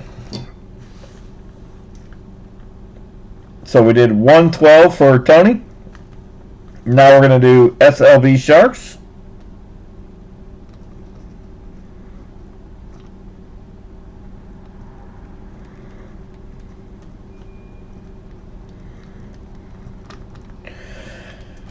And then we'll do Tony Murphy's second, and then we'll get on to Andrew, and then MTN. And let me check PayPal, make sure that we're not missing anybody. Don't think that we are, but just going to check it to be sure.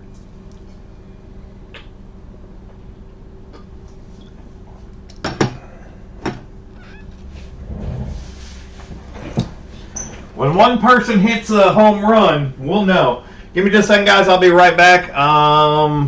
Do I have my BRB sticker? Come on, BRB. Well, we're going to write one on this one.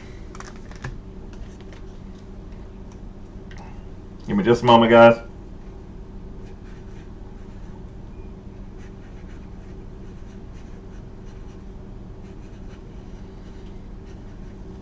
It's bathroom break time. Give me just a moment, and I'll be right back.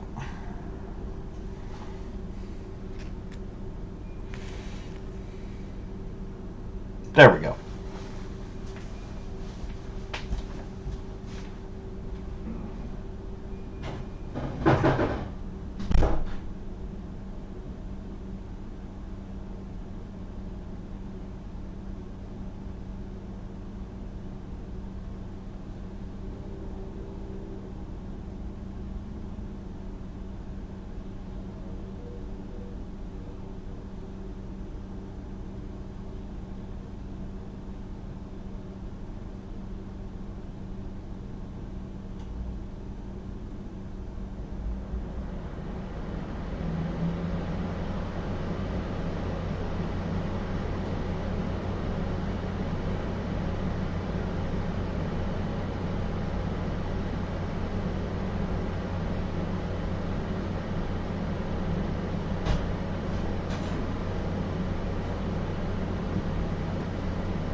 Okay, so let me wash my hands and we'll be ready to go. Sorry for the delay.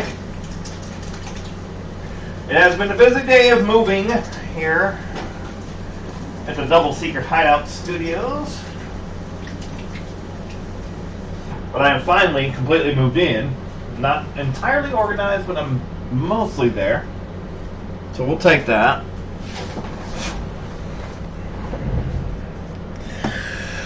Alright, SLV Shark, you are up next. You're going to get 12 Buffalo Nickels pulled out of this bag. You already sent $1 to hold your spot, so $24 more, and we'll be caught up on that. SLV Shark, the grades did come back from the Kansas Tallgrass Prairie WV75 quarter submission, so I do have the grades available. Good news is most everybody did excellent on them. Some people did better than others, but we got a total of 3 MS67s and 10 MS66s out of 28 coins submitted. Was absolutely incredible.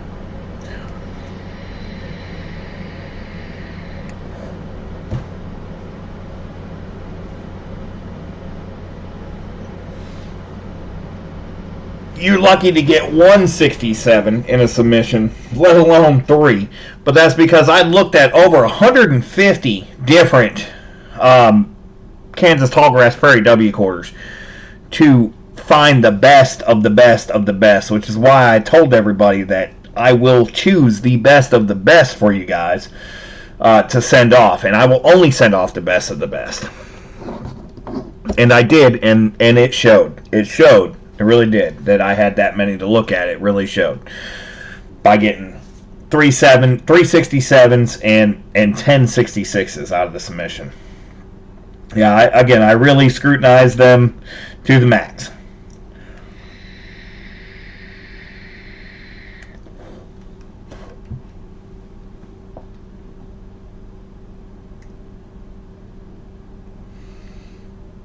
So if you guys want to know what your grades are, just shoot me an email and I'll give you your grades. I have notified a few people already of their grades, but they know who they are. So if you haven't been notified, then you haven't been.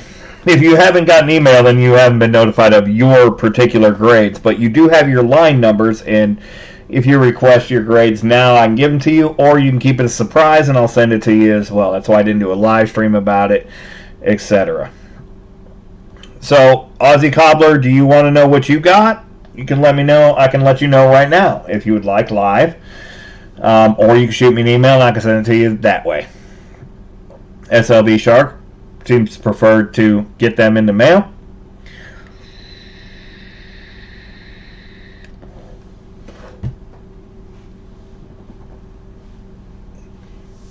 But that's totally up to you guys. I can give you your grades via email. I could just send them to you, and you could be surprised when you get them, or I can give them to you here live. But for now, we're going to go ahead and pull SLV Sharks 12 Buffaloes out of the bag first and see what happens. Aussie Cobbler says yes, please. All right, I'll pull the nickels for SLV Shark, and then I'll tell you your grades, Aussie Cobbler. 1, 2, 3, 4, 5, 6, 7, 8. That's 8.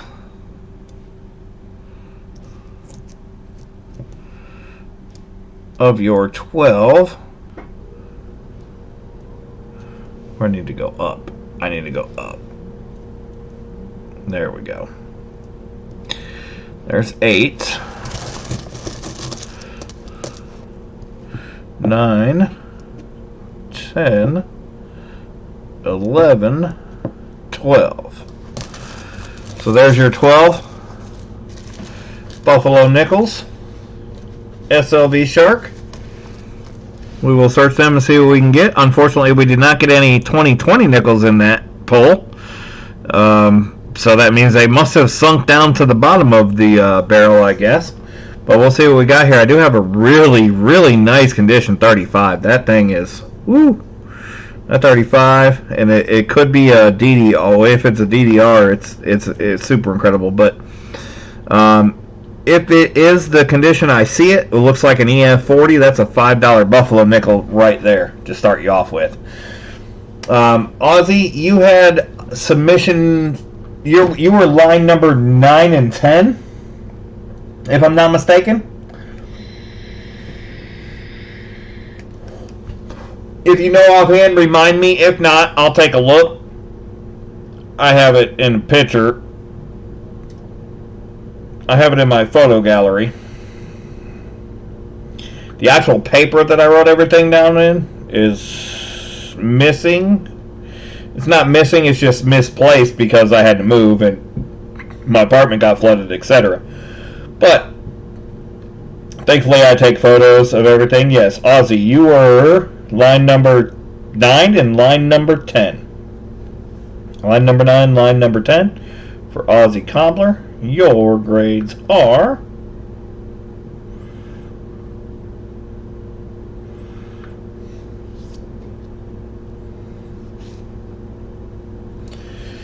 in the submission. Grades ready.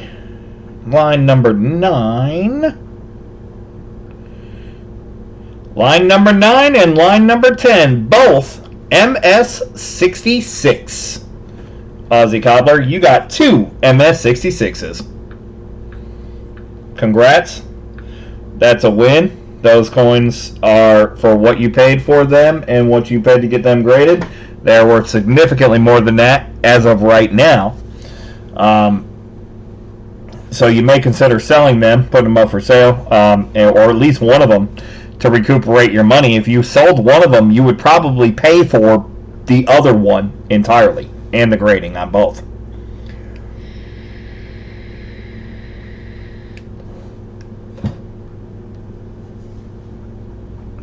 Alright. We are on SLV Shark, 12 Buffaloes. We got the 12 Buffaloes. We just got to search them and see what we got. The first one is a 37. hope that 37 has got some legs, or let's hope it doesn't have some legs, right? A 37S. We got a 37S. 37S is the 37D, 3-legged. 37S, only 5,635,000 minted.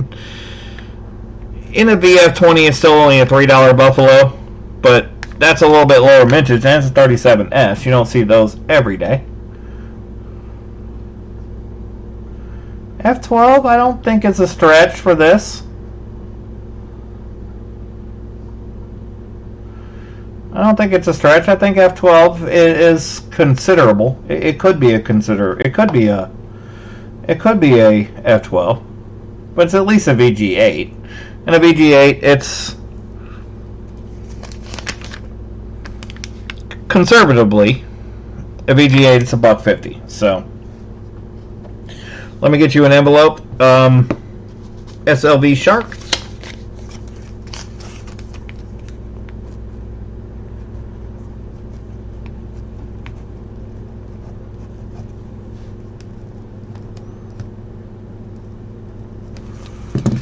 So that's going to go to you. That's just the first one of 12. So you still have 11 left to go. Let's take a look at this one. This one looks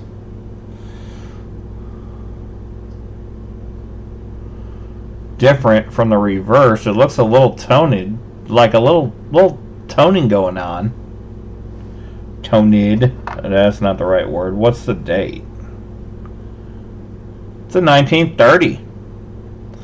It's a 1930 Philly. Doesn't have a mint mark, unfortunately, but a 1930 is not a bad date. Of course, you got, multi-millions minted, 22 million minted, but even a VG8 is still $1.50, and it's a pretty one. Does have a little color to it. Let's see if we can find you something substantial, though.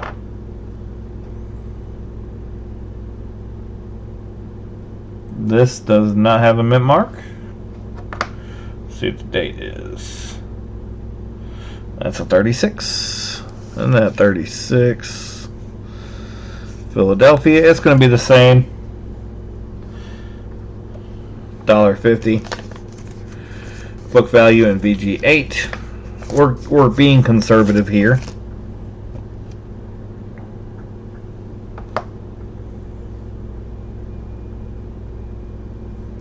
This 36 and this 36 is a little bit better than what we've been seeing. This is definitely your F12.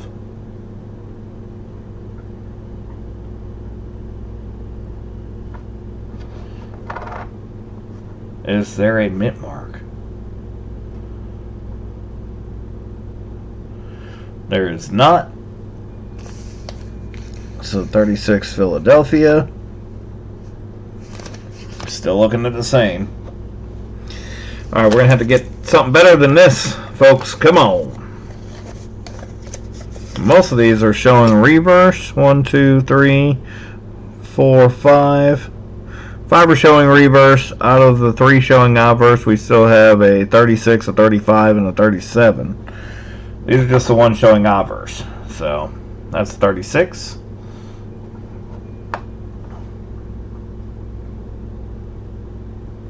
Yes, Pizza Guy, I can give you the grades. Let me finish this donation. What is that? Is that a micro S? Or is that a Nick? What is that? That's got to be that. That can't be a micro S.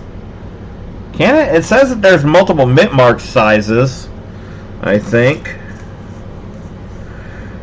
B. Large and small mint mark varieties exist. See page 22.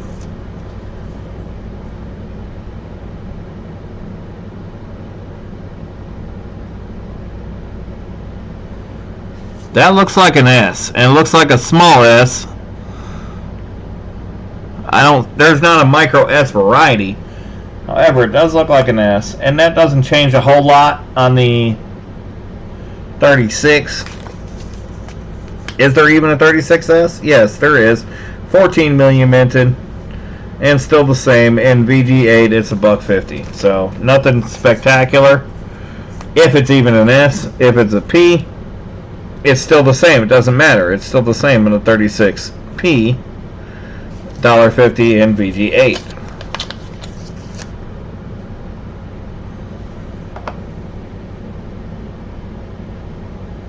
Okay.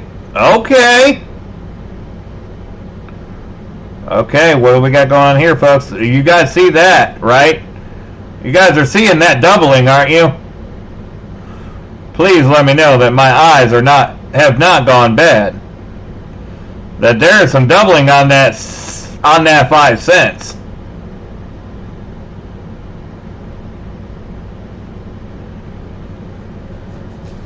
I'm going to leave it up there for a second. I'm going to let you guys take a look at that. I don't even know what the date is. I just know that there's no mint mark on that, but I'm seeing something. I think we might have a winner here.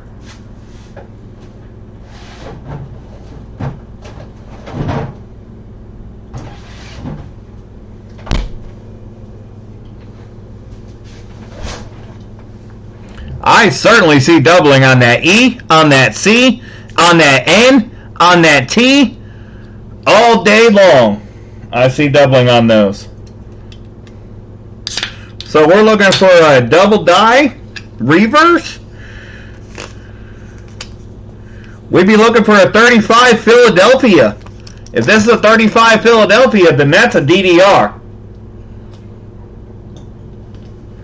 If this is a 35 Philadelphia, then this is a 35 Philadelphia DDR. Before we flip it, let's just take a look. Let's just take a look at the motto, because in the 35 Philadelphia, the motto is also going to be doubled.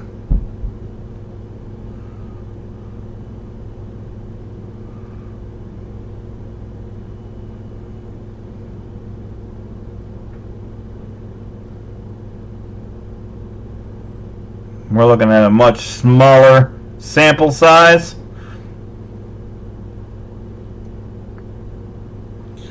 Versus the letters. Oh yeah, look at the U. I see it on the U. I can see the splits there, it's on the U. Look at the U in Unum. Look at the U in Unum. I hope this is not any other date other than a 35. I am hoping that this is a 35. If this is a 35, this is a 35 DDR. If this is a 35.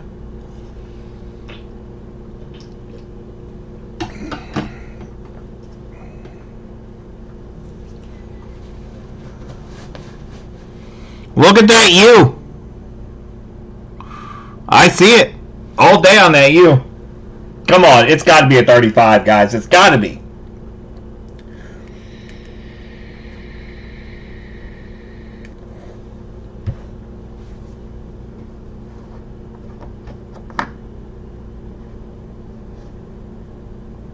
Nope.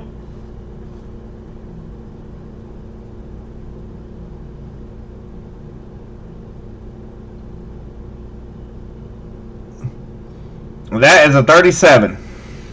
What the hell? But it's doubled.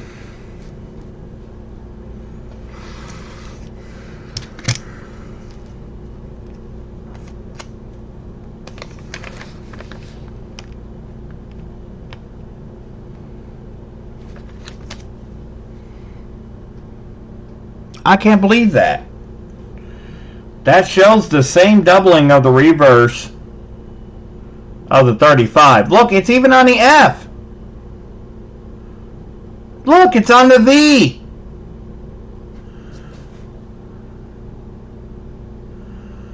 Somebody else has some more experience with nickels, with Buffalo Nickels. Got to tell me something about this, because there is doubling on this nickel. Machine doubling back in the 30s is real doubling. There is no machine doubling in the 30s.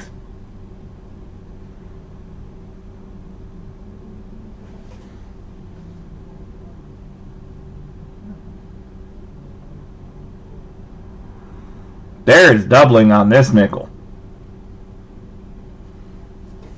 That's unbelievable. It's unmistakable.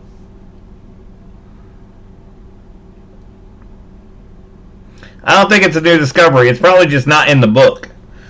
Would be my guess. Is that it is a known variety. It's just not in the red book.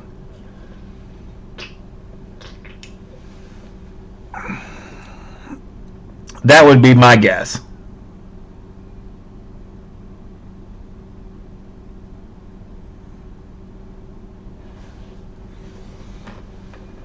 Well, if it was a 35, it would be a 40.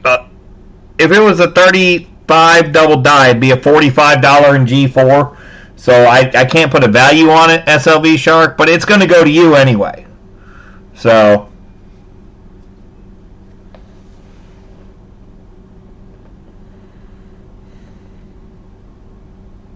MTN says typical machine doubling. Well, that's the first one I've found that has any machine doubling for sure.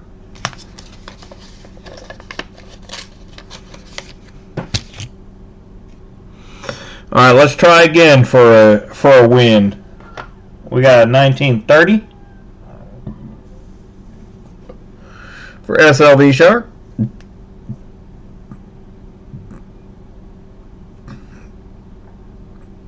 And 30,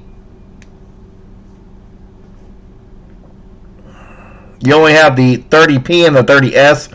Even the S is only a $15 in EF40. So if we got a mint mark, if it's an S, we'd be looking for good condition. It's not.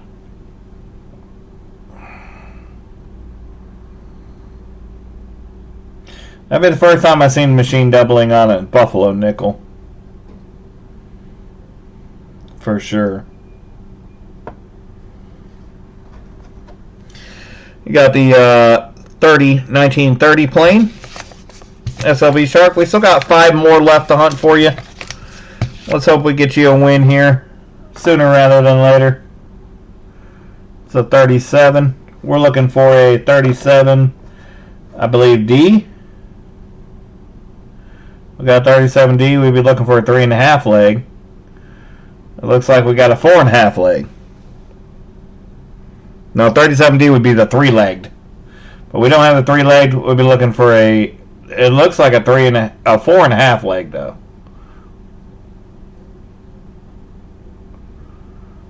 But it's not 3-leg.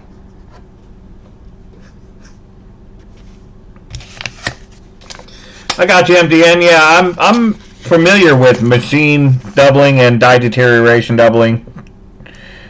Just on earlier coins, typically what looks like that is actual doubling.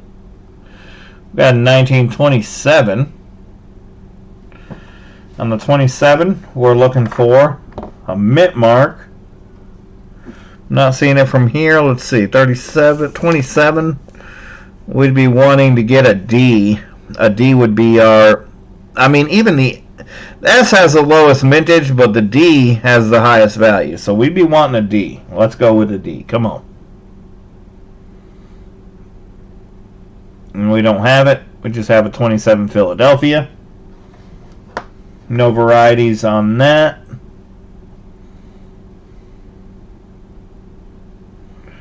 But decent shape nonetheless.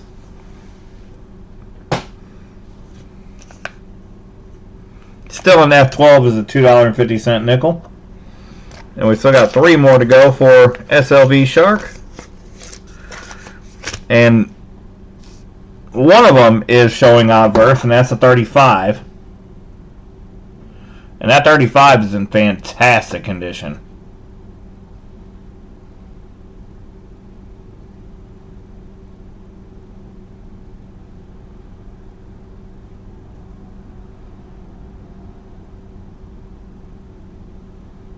Definitely F12.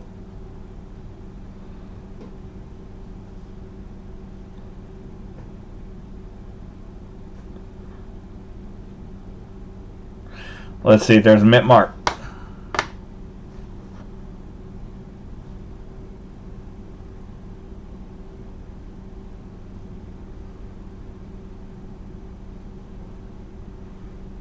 Alright, 35 Philadelphia, we'd be looking for the doubling. Beautiful. Look at that. Almost a full horn, though. We'll take that. Alright, let's see if we can see some doubling on this guy. Because this would be the one that we want. Really?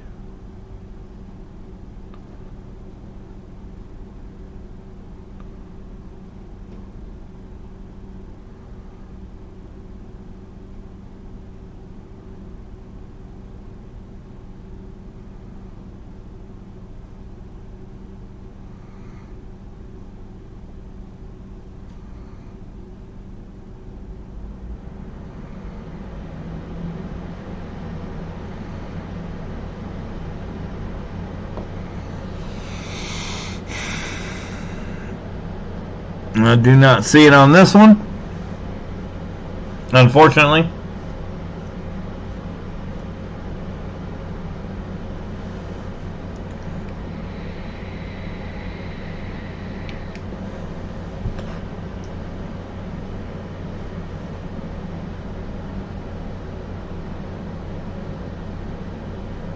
And I didn't see it on 5 cents, unfortunately, either. For the 35 Philadelphia.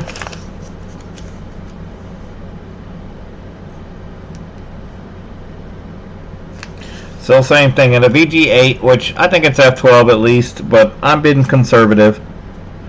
VG8 still $1.50. We got 2 more to go for you. This one does not have a mint mark. I don't know what the date is, but I can see it doesn't have a mint mark.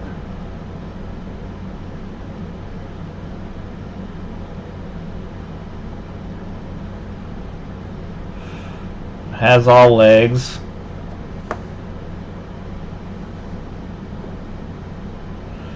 It doesn't tell me the population of it. I could probably look it up on PCGS.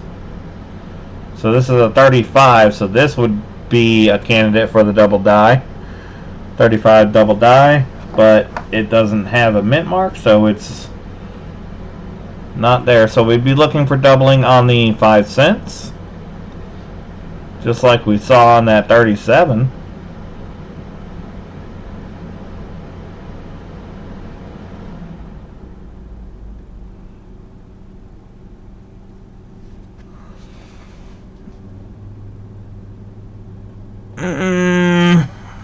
Hard to tell. It's got a little bit of damage going on there. No, it's not. I'm looking at it. That's not it. That's not showing it there. Let's take a look at the motto.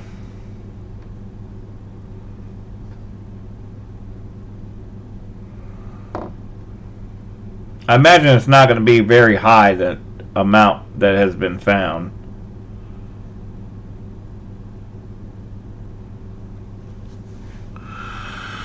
And I don't see it on this one, on the Unum. 300 plus on PCGS.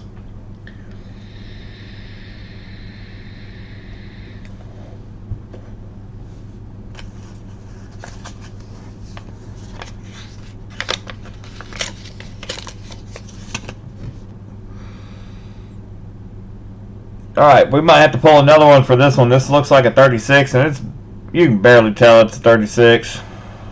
Unless this is a variety. We're going to pull you another one. SLV Shark. This is not going to be a variety. It's in terrible condition, so we're not going to keep you that one. That's 36p. We're going to pull you one more. I did put a few extras in the bag, just because, again, these are unsearched guys that I don't know what I'm going to pull out of this bag. So when I pull one that looks like that, then clearly I have to pull you something else. So we got you another nickel. And it looks great. What is it? It's a D. Woo, It's a 1929D in fantastic shape. What do we got here? 1929D. 8,370,000 minted. Let's take a look at her under the scope. In fantastic condition. Look at that. Boom! That will help the average for your donation, for sure.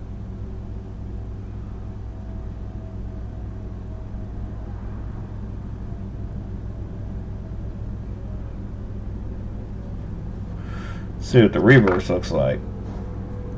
The reverse looked fantastic as well. Well, it's not a full horn or anything, but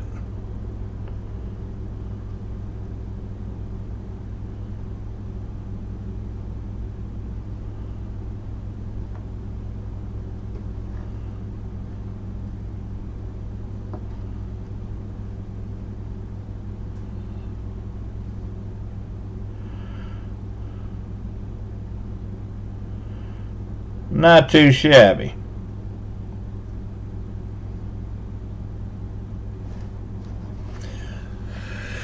So that'll be your 12th nickel right there. The 29, replacing the ugly 26.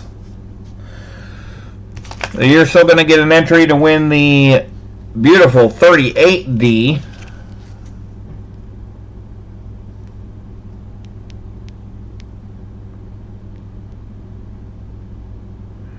You'll get an entry to win that as well.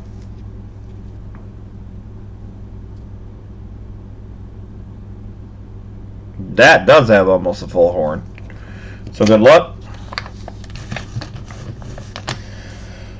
Alright, so I got the 12 Buffaloes. I haven't done entries for anybody yet. We're going to go back to Tony Murphy's second 12 donation.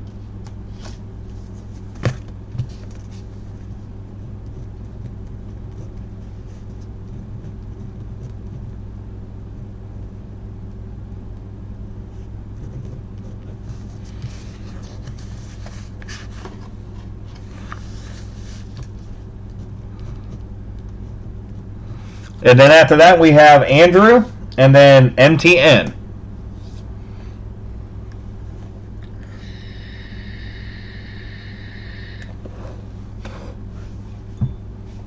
Congrats, SLV Sharp.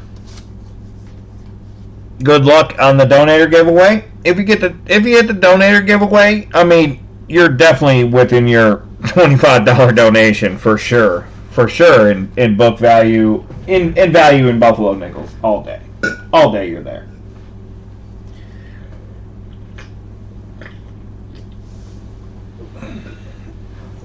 If you'd have got silver in the poll, you'd be in better shape, but unfortunately, that didn't happen. Oh, let me show you guys that the hand is empty going in. We're going to pull 12 Buffalo Nickels for Tony Murphy.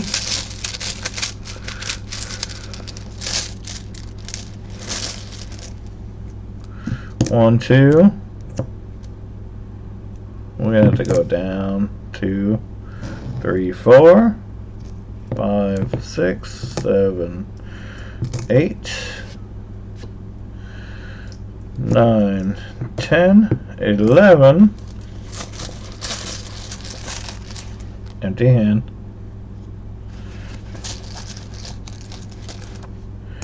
12. Alright, that's Tony Murphy. Where am I going to put this bag? We're running out of nickels for this batch, but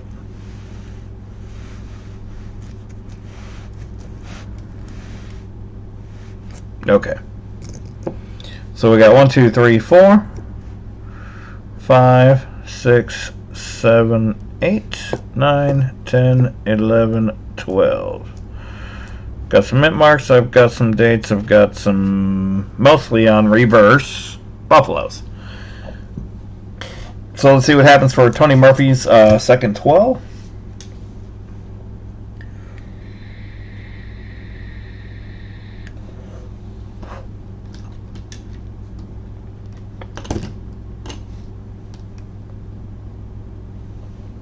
This one has a mint mark.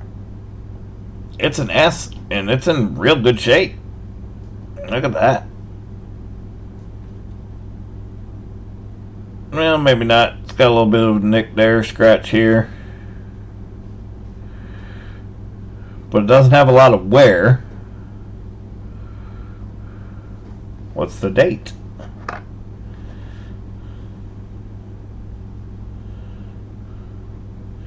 $1936 S. So we got a 1936 S to start you off with, Tony Murphy. 14 million. I'm gonna say that's at least a VG8, and you're looking at $1.50 to start. See what we got here. 37. We're looking for a D mint mark, I believe. Do not have a D mint mark. Is there anything else? 37. Nope. We're only looking for the D. So well, it's in good shape.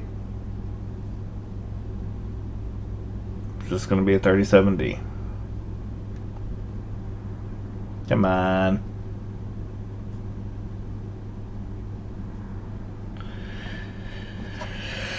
Alright. Let's see what's next.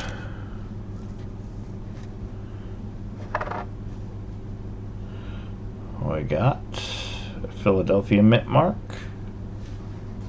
Let's check the date. Got another 37. 37 Philadelphia.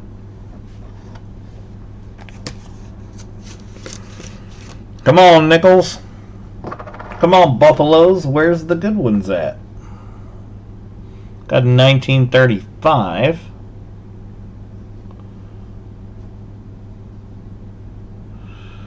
Better condition. We'd be looking for a Philadelphia for the DDR. Is a Philadelphia.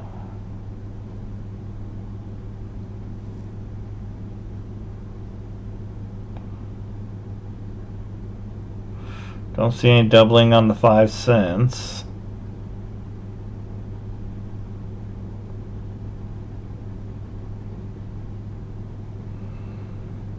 Don't see it on the E pluribus unum, unfortunately.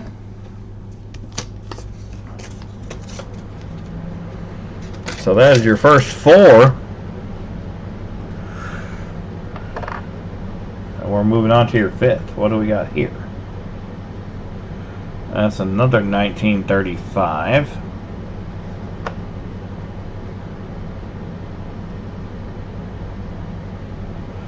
Another Philadelphia.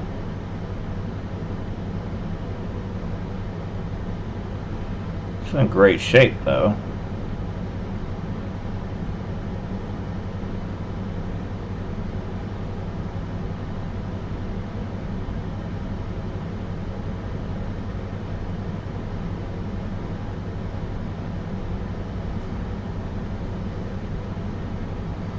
Come on.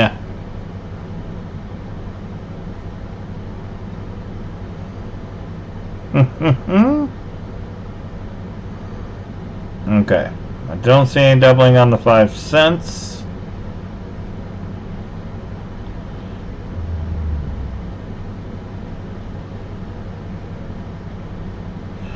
And it's going to be really hard to tell on the E pluribus unum.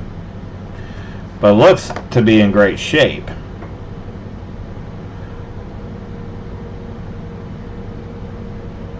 Besides,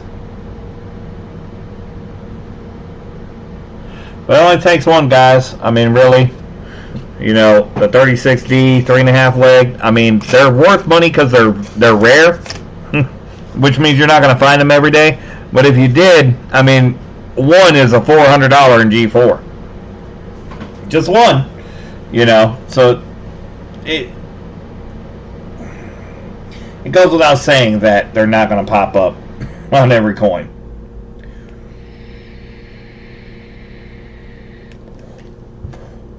But hopefully we can find some things that do pop, and we can have a little bit more fun.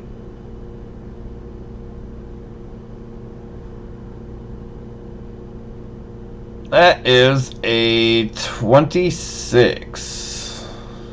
I believe that's 26. Could be a 28. Let's see what the reverse says. On the 26.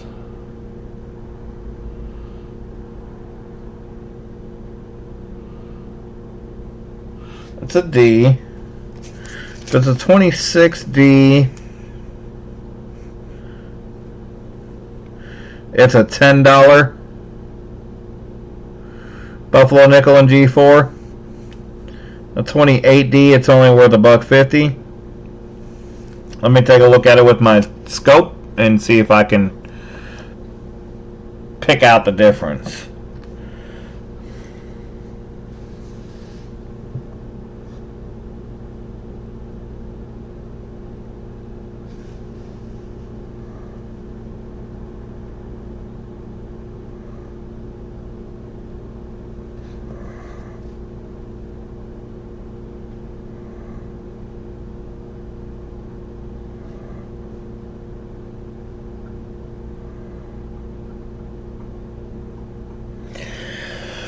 I believe that is a 26D. And a 26D, that's a $10 Buffalo Nickel. If I'm wrong, you can send it back, Tony Murphy, and we'll pull you a new one. But I'm pretty sure that that is a 26D.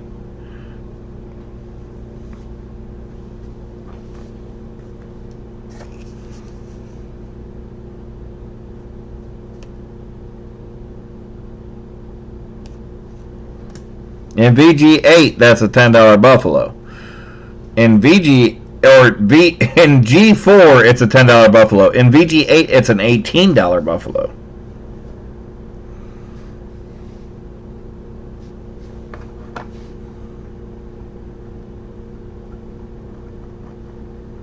Up next, we got a 36.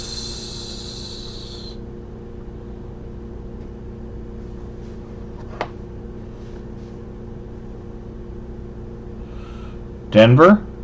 We'd be looking for the 3.5 leg, I believe, but we don't have 3.5. We have 4 full legs, unfortunately.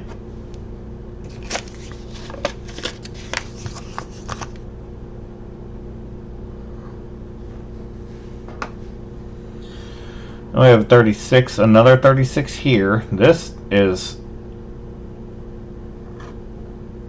in phenomenal condition. This 36 right here.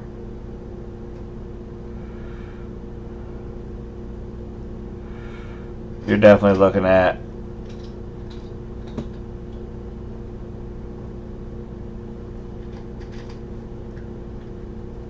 what is that? Well, hopefully that's not damage. If that's not damage, you're looking at very fine condition. Is there a mint mark?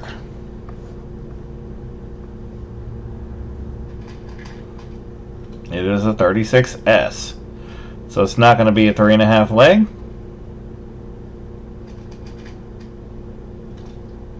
And it does have some scratches on it, unfortunately.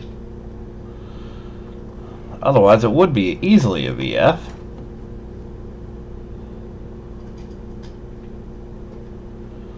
I don't think with the scratches, though, it's going to make it. Unfortunately, Tony Murphy. Back to the drawing board. Got a 37.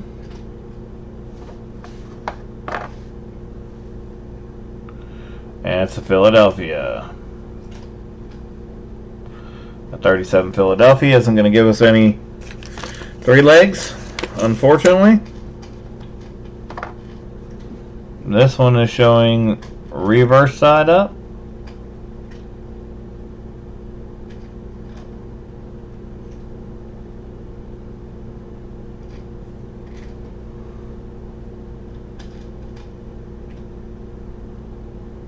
What's up with that?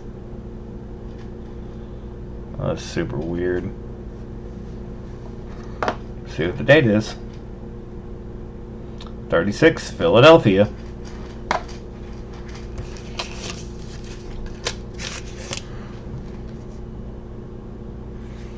Alright, 2 left for Tony Murphy. This is a Denver.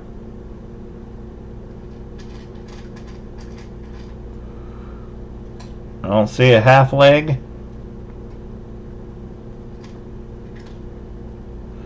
Let's hope for an older date.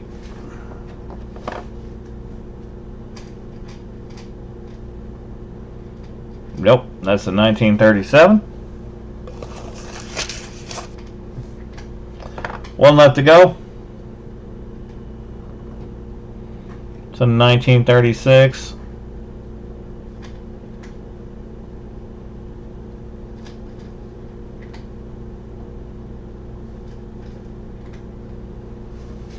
Is there a mint mark? Is there any legs missing? Come on.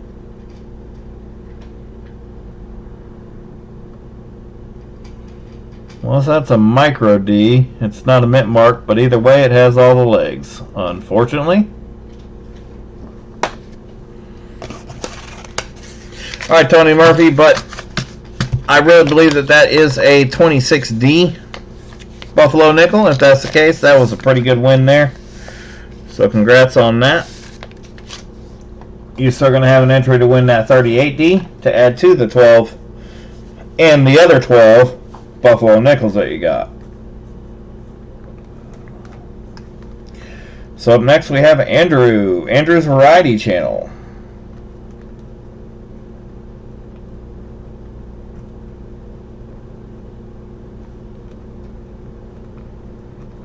Then we have MTN.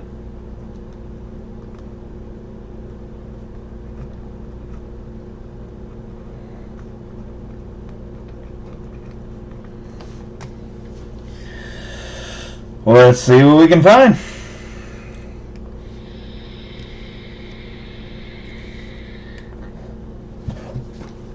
Again, this is not going to be a every buffalo is crazy hunt. This is going to be you're going to find one crazy buffalo hunt, and everybody's going to be like, whoa, you know.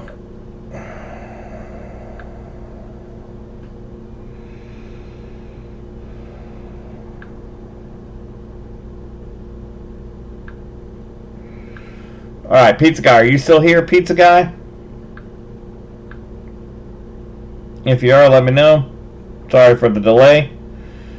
I will go ahead and give you your grades if you're still watching. If not, I'll shoot them to you via email. Tyler Hutton, welcome in.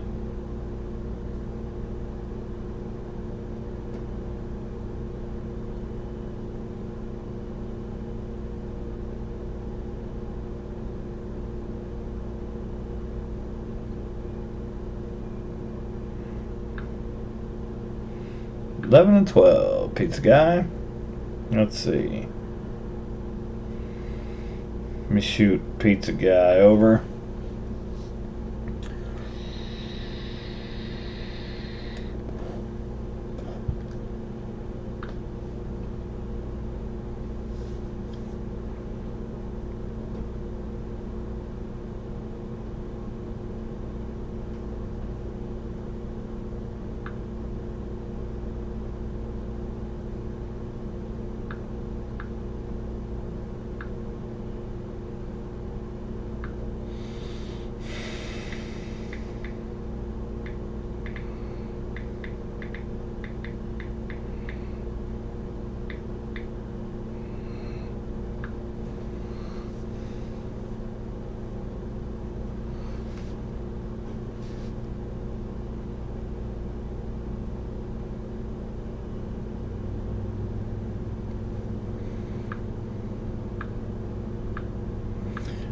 MTN, I believe I only sent 2, but let me double check that.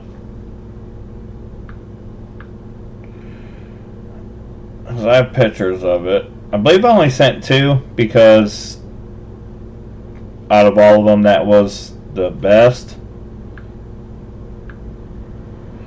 Well, let me double check.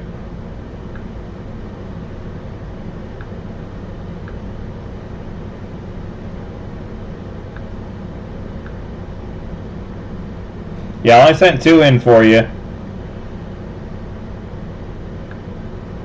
MTN. Yeah, I just did too. So you got 67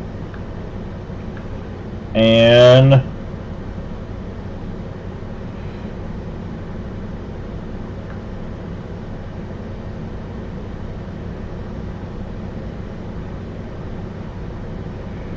and 66.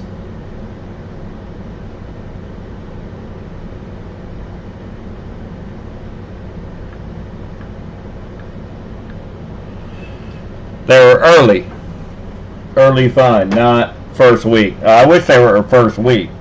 We were holding on those for a while. And we did a lot of shipping back and forth. That's why it took so long to get them in. They weren't eligible for first week anyways when we found them, but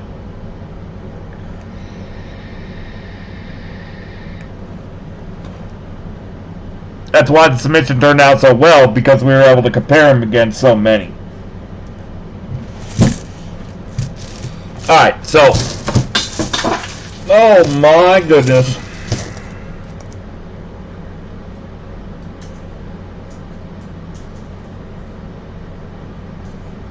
Party foul.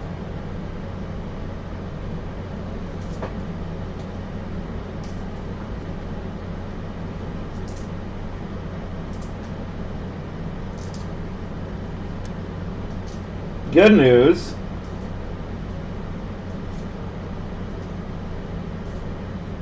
Is that I have a new place and they're all in the same place.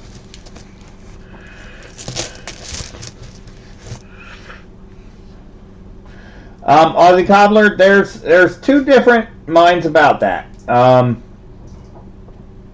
As far as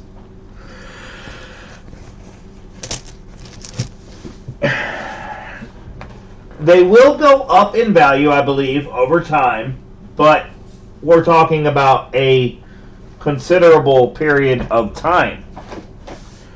It's not going to be a year. It's not going to be 2 years.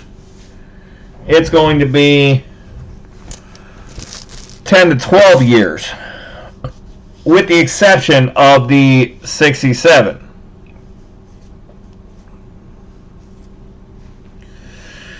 Yeah, MTN, it was a really good submission.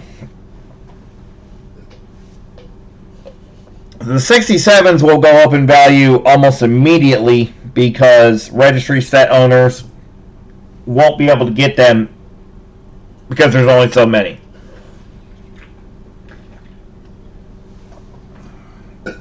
With 65s, you want to sell right now. 66s are a mixed bag. It's sell now or hold for a long time, and then they'll go up.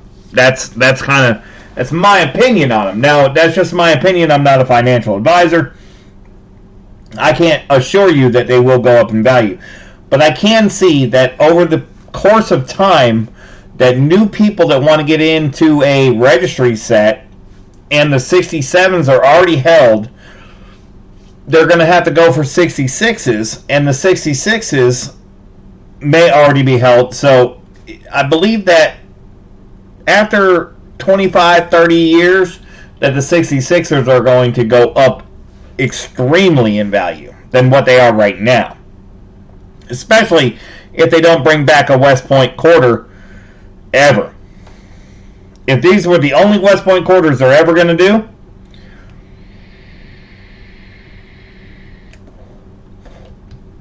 the value will go up over time. Like my accidental early release, I think that coin will go up in value over 40 years, 50 years. You know, I think that will go up extremely in value. Got 1, 2, 3, 4, 5, 6, 7, 8. Listed for 1,500 MTN. First week of discovery, maybe. But the 67s that have sold have been just north of 700. The last one is sold.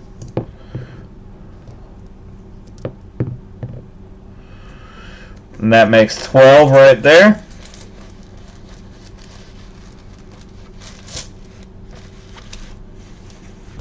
That's 12 for Andrew. Andrew's Variety Channel, 12 Buffaloes.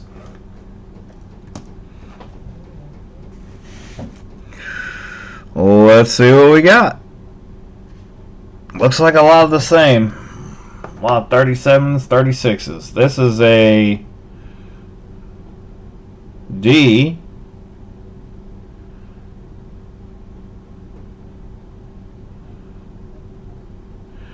Clearly there's some damage on that D. On the C, I mean. On this coin, because it is split like a snake tongue. But that's probably damage.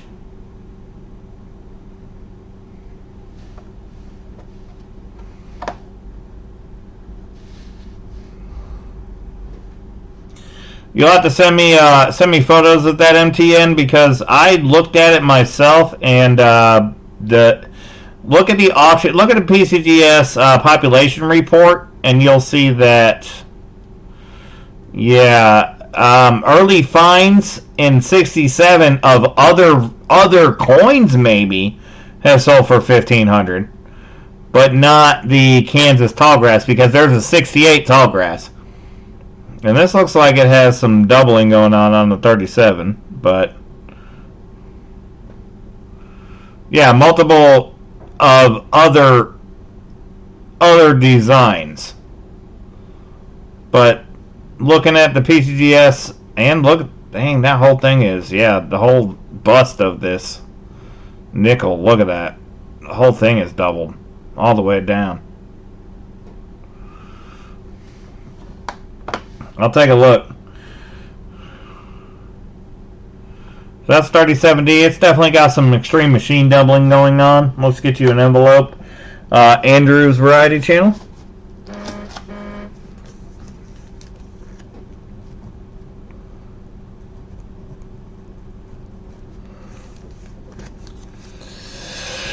And that first one's going to go to you. It's definitely got something going on with it. Something cool.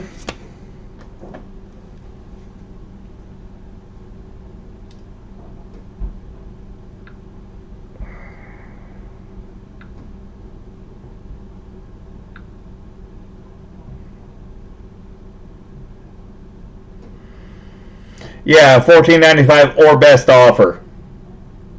Or best offer.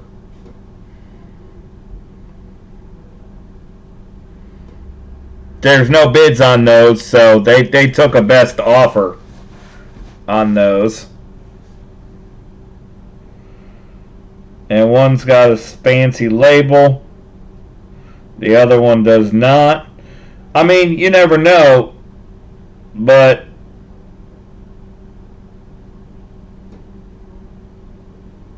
those are both new. 220, that's new. That MS67.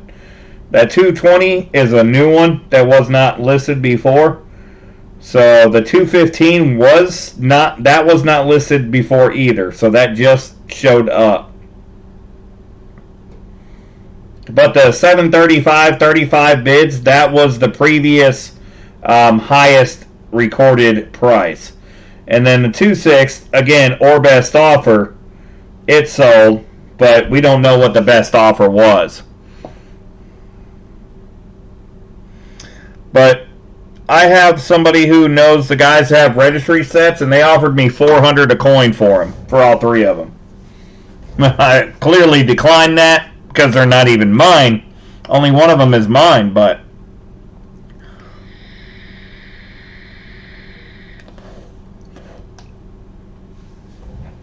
I promptly declined that offer, and I'll be putting mine on eBay.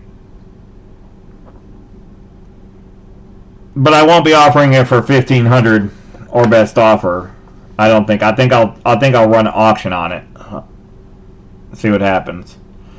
This is a 37S, 36S. This is a 36S. Don't think there's any varieties on a 36S, unfortunately. Although it does look a little funky on the reverse. We got a 36 again. Come on, no legs.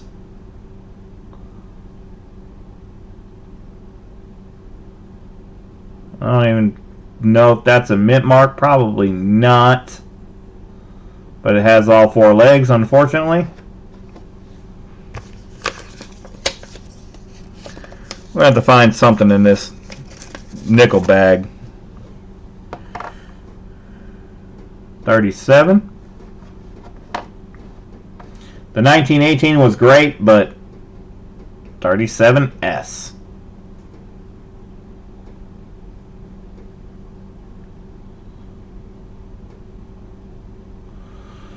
And it has the legs.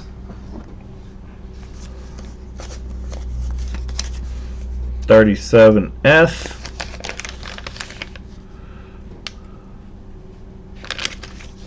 I wonder why it jumped so much from 37S to 38D.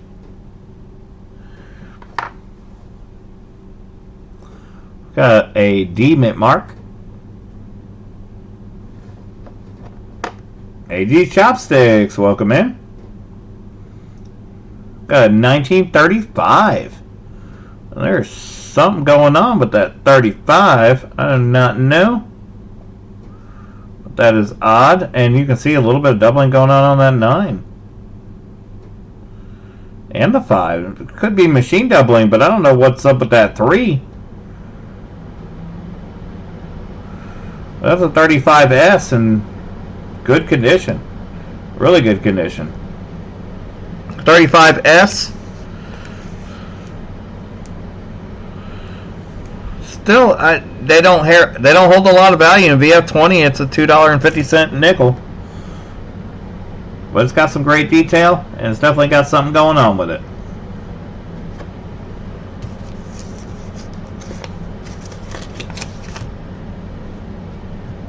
Hopefully, it's something I don't know about, and the book doesn't say anything about, and it's worth a lot of money. I hope.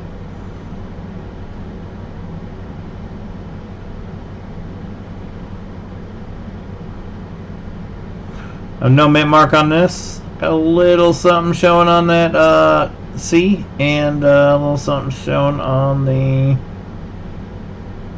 N and the S. Let's hope it's maybe 35P. 36. Not gonna do it. 36 Philadelphia. 118 million minted.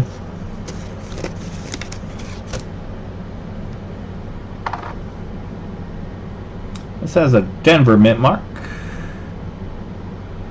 2 legs, which means it has 4 legs, and it's a 36.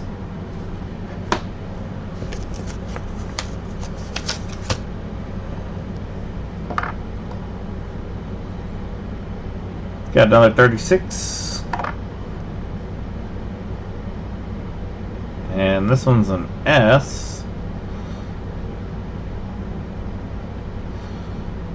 Nothing going on here.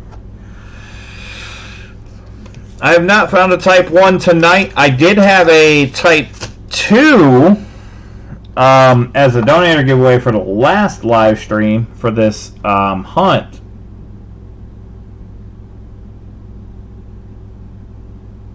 But I have not found any. The best I found tonight was a 1918.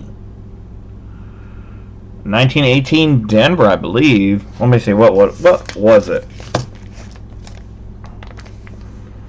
1918. No, it was a 1918 Philadelphia. 1918 Philadelphia was the best I found tonight. $6 nickel.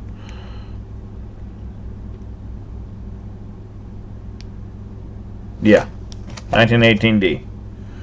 That's the best find for the night so far. That's 37 Philadelphia. We got 3 more nickels left to search that we've already pulled for Andrew's variety channel. Let's see what we got.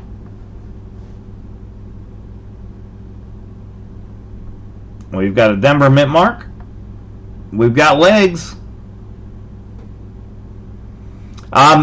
I had Casey Rhodes' name tagged in it on that 13 Type 2. What do we got there? We got some doubling going on there. That's a 37. Probably just some machine doubling, but we got some definite doubling going on. But there's no double die obverse on the 37 that I know of, but it's certainly got some doubling. There is zero question about that, folks. Look at that. Very cool piece for Andrew. Nevertheless, although it's not a known variety. Let's just say that. Not a known variety. Definitely got some doubling going on. The 37 is a Denver.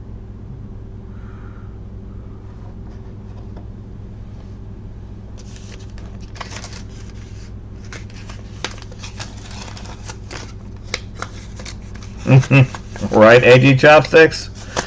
That doesn't sound like a fun album to fill. I'm not there yet myself. Got another 37 here.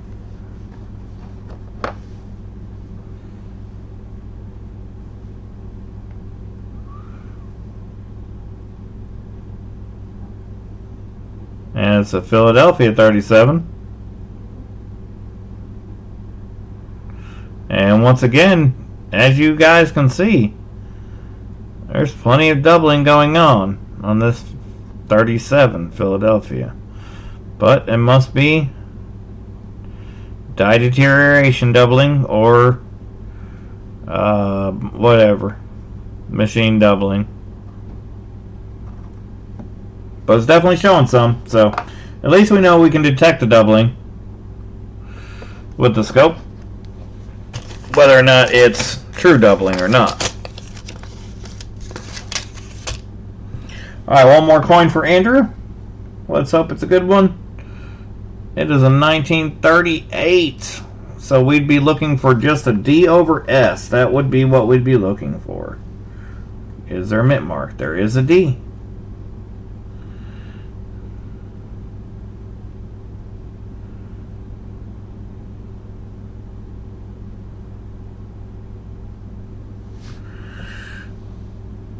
I do not see enough on that at all.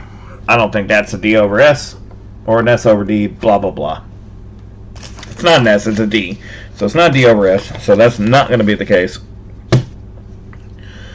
Unfortunately for Andrew. But, Andrew, you still will get an entry to win the End of Stream Donator giveaway, which is this beautiful 38D. Not a D over S. At least I don't think so. Wouldn't that be something? Yeah, 38D, not D over S, but in very great condition.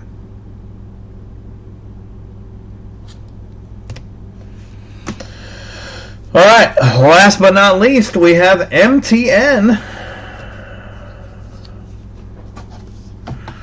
with another $25 donation. MTN's going to get another 12, and we haven't seen any 2020 nickels since MTN's donation, so MTN might get another half ounce or so of silver. We'll see.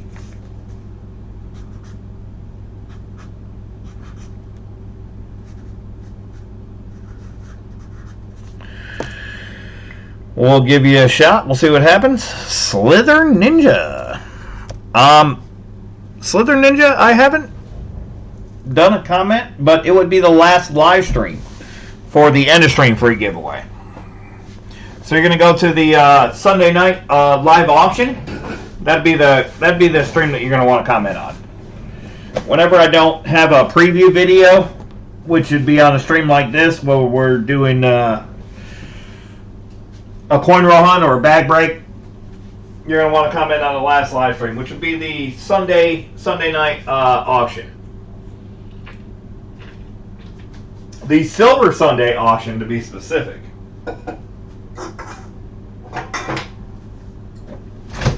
But But we have what I just showed. That's going to be the donator giveaway.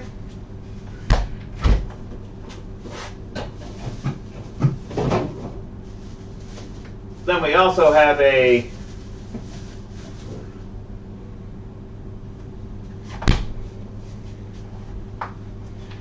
Then we're also going to have an end of stream free giveaway as well.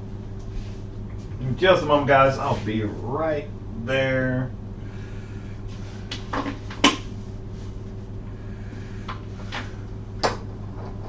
Sorry, everything's new. I had to move apartments because of the flood and everything else, so I'm just like today getting settled into my apartment. I've been here for a while, but I finally now have everything I own here. But it's not in the same place that it used to be. So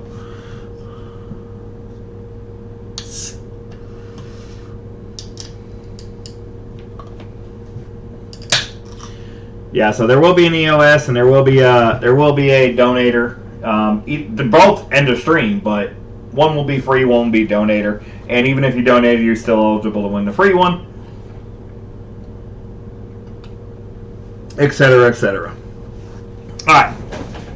On the MTN, let me double check PayPal, make sure that we're done after this. It is almost 11 o'clock, which is, I'm glad we haven't got any more donations because I need to go to bed. Start a new job tomorrow, so I could use the sleep. It's been a long week. It's literally been wake up, move, wake up, move, wake up, move.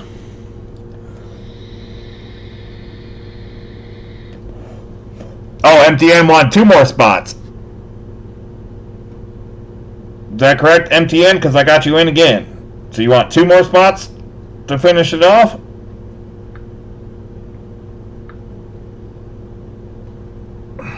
Alright, gotcha.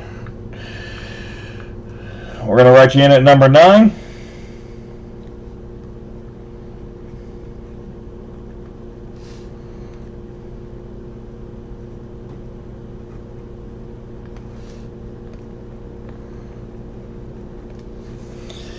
Alright, so we're going to get you 2 spots in a row. This is your first spot. We're going to get it right now. We've got you down for 12 Buffalo Nickels.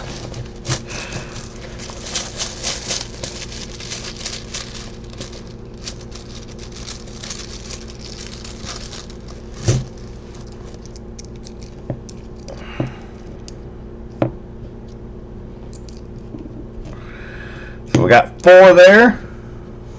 That makes 5. I like to look at that one. Oh, you can't see it. I like to look at that one.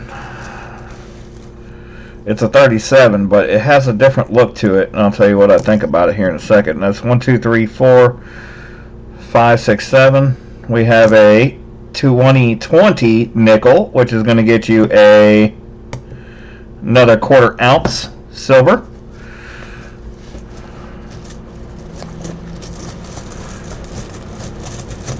Alright, MTN, sounds good. That's 4, 5, 6. Alright, so you have 12 nickels there. One of them does look a little bit oogly, but we'll take a look at it. If it's something, in addition to those 12, you had another one found for the 1/4 ounce, so we're going to write you in for another 1/4 ounce.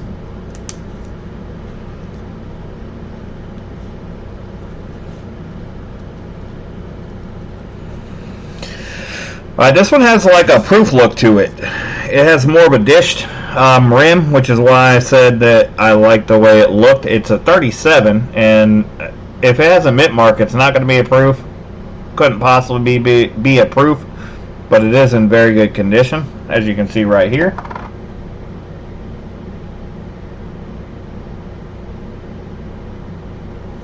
Let's see if it has a mint mark. It does not have a mint mark, so it's a 37. Other than that, I have no reason to believe that it's a proof, except for just the dished rim like that. So it could be, could not be, I don't know. But it's a 37P. There is 5,000, only 5,769 proofs. So if it is a proof, it's a great find.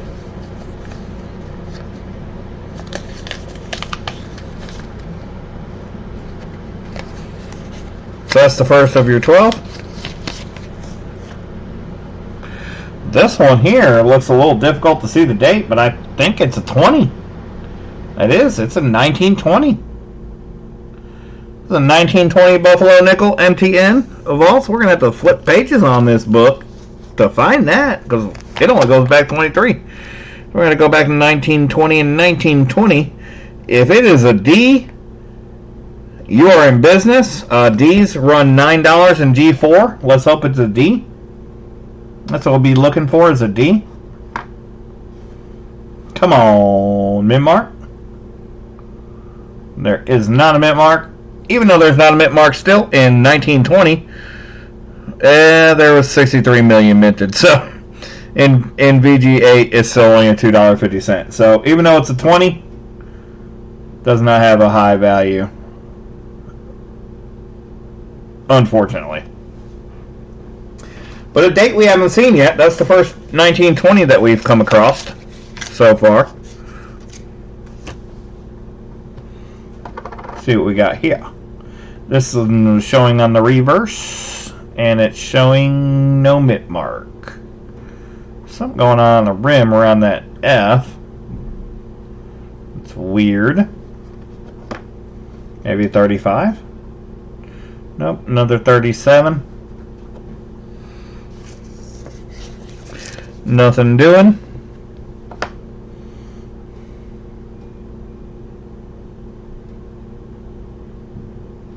Good condition.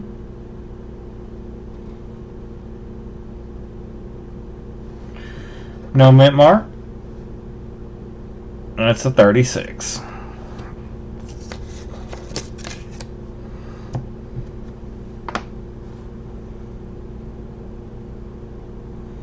No mint mark. So 35, Philadelphia. Good condition nonetheless.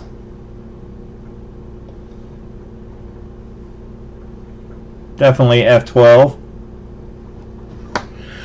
F12 on a 35 puts it, I think, around $3. Let's see, on a 35.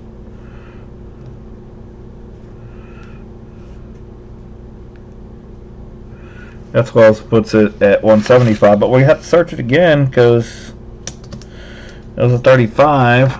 Did we see any doubling on it? Because it's 35p.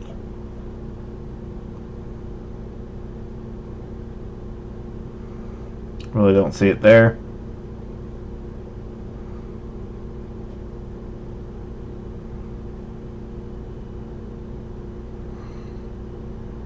I like that. See that U? That first U MTN? Do you see that? I don't know if that's enough. But there's definitely a strike line there, and then on the U in Unum, the second U in Unum also has a little bit of a something looking. I don't know.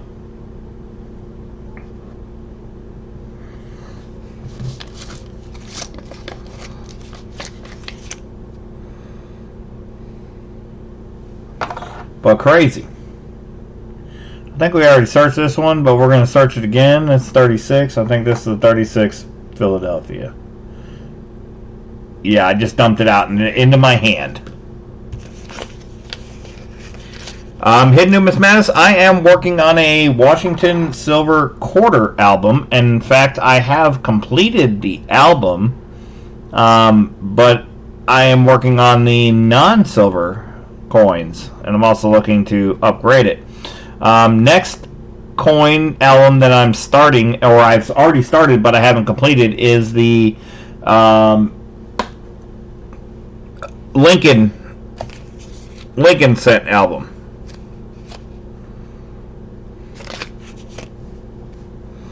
I have the 09 VDB, not the 09S VDB, clearly. But I did just find a 1911 D to upgrade the album. Well, in fact, I didn't have any. So this is a Denver Mint marked 37. And does it have all the legs? It does. It has the legs.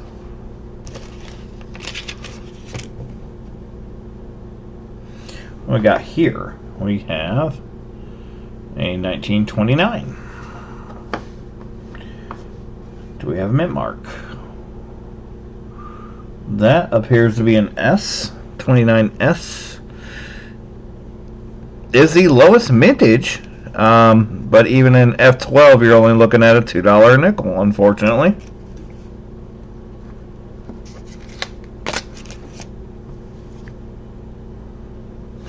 I've also already completed the Franklin album, Franklin $half album. I have that album completed. I also have in fact, really I'm trying to complete the entire quarters album from Washington on. All the Washington Head. This is 1934. All the Washington Head quarter albums. Because I have the state quarters and I have the ATB quarters, including the W's, clearly. I also have those. So 34, we would be hoping for the D. The D would give us an VG8 would give us $2.50 value.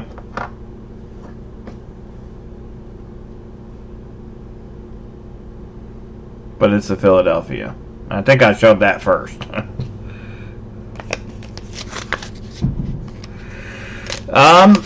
Not exactly BU hidden, but I've got some very nice ones. A lot of them are in very, very nice condition, but not in BU. I purchased the album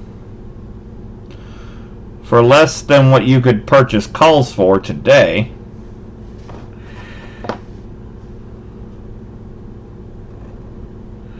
And in that album there were some full bell lines as well.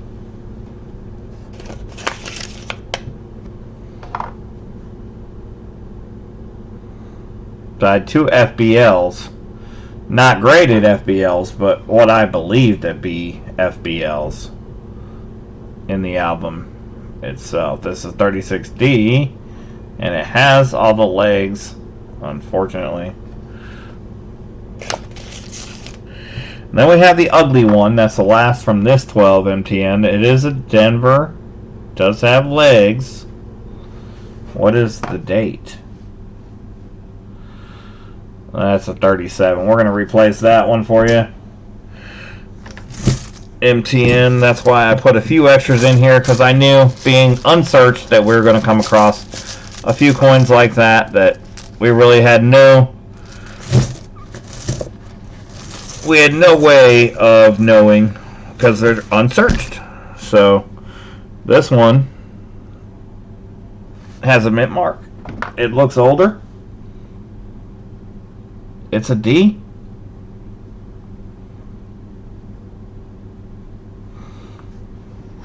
Maybe it's older. What do we got? 1927 Denver. What do we got? 1927 Denver. 5,730,000 minted. In G4 it's 250. In VG8 it's a $6 Buffalo. I think we're at least in the VG8. So boom. That'll work.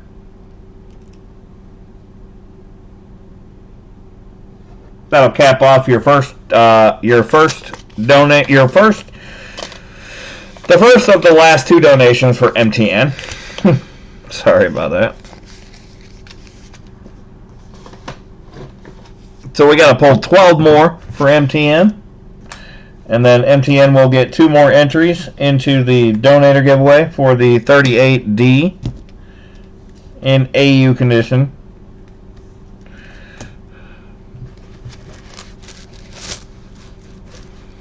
Yeah, I have the album.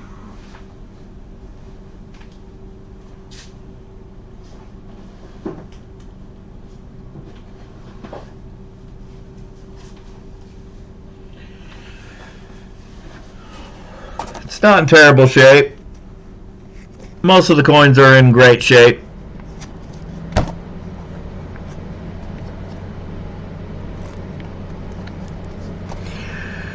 Unfortunately, it's only a couple pages, but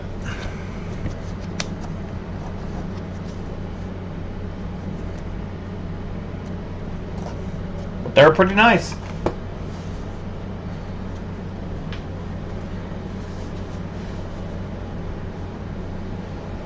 I like that it has an extra 2 pages in the album, though, because I'll be putting my walkers in that album, my early walkers in that album to start.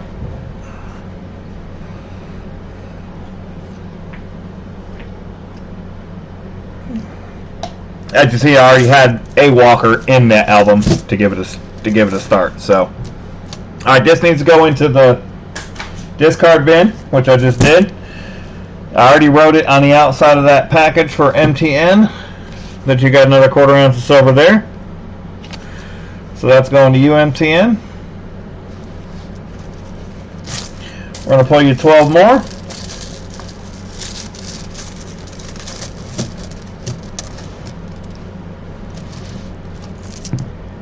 And you got another 1/4 ounce of silver. MTN is getting lucky with the silver all night, it looks like. 1, 2, 3, 4, 5, 6, 7, 8, 9, 10, 11. That was the 12th. And we're going to replace it because you got another 1/4 ounce of silver. And we did. And we replaced it with the 29, it looks like. Alright, so we're going to write on your last envelope, but not least envelope, that you're going to get another 1/4 ounce of silver.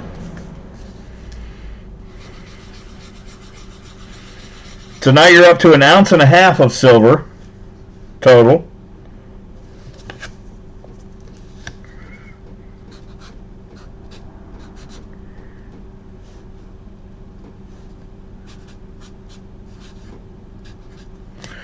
And then we're going to write it on the outside of your envelope that you got a 1/4 ounce silver.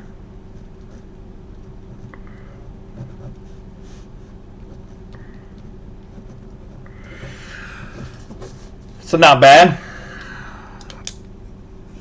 Not bad considering you got the 1918 and others. And I see some better. I see a better date.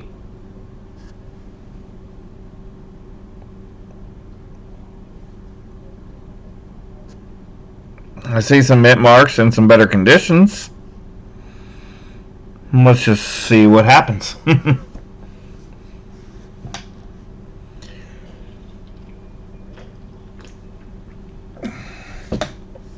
Alright.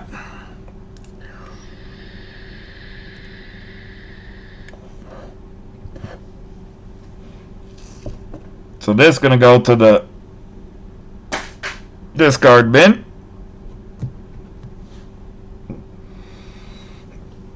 That's a 1936. This did not have a mint mark. I saw it from the back. So we got a common.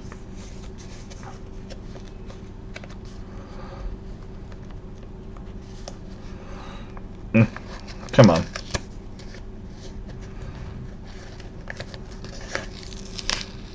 Envelope wants to fight with me tonight. Oh, Turd got the 18. Oh, never mind. What did you get? Just silver? Got another 36 Philadelphia.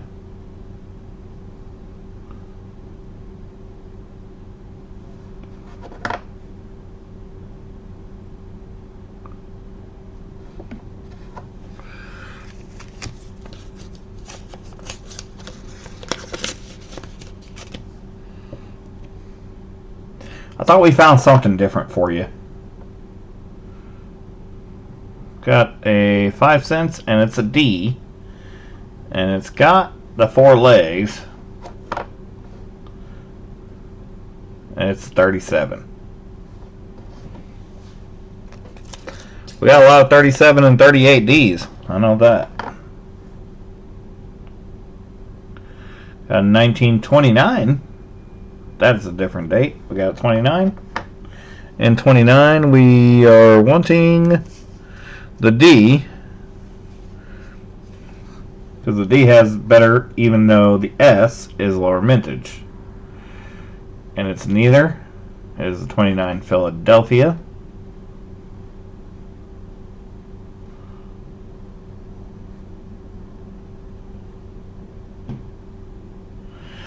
Just silver MTN. Well, let's hope we change that with this donation. Maybe it was last time that you hit something good. We got the 38s, and we'd be looking for a D over S if we get a D. Aaron Autry, what's going on? Welcome in.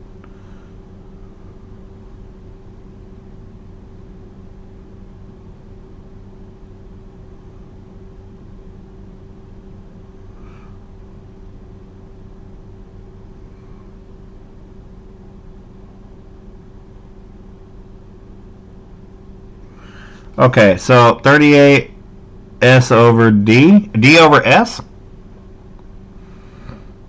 That's what we'd be looking for, right?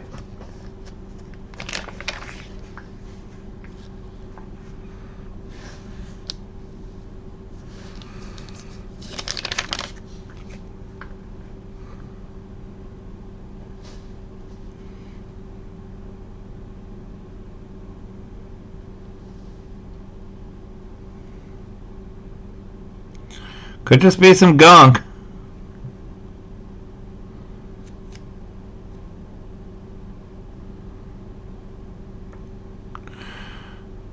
It's hard to tell with the condition of it, but I see a little something at the top, a little something at the bottom. I'm going to take a look at it with a loop. Loop will give me a better idea.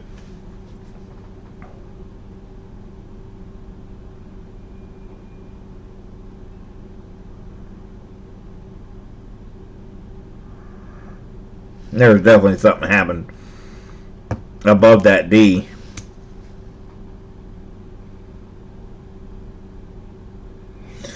You're going to take a look at that one, MTN, because there's definitely something happening above that D. Now, it seems to me like it's a little too high for it to be the D over S. And even in G4, BG8, it's only an $8 nickel. It's nothing crazy, but it does appear that something is going on.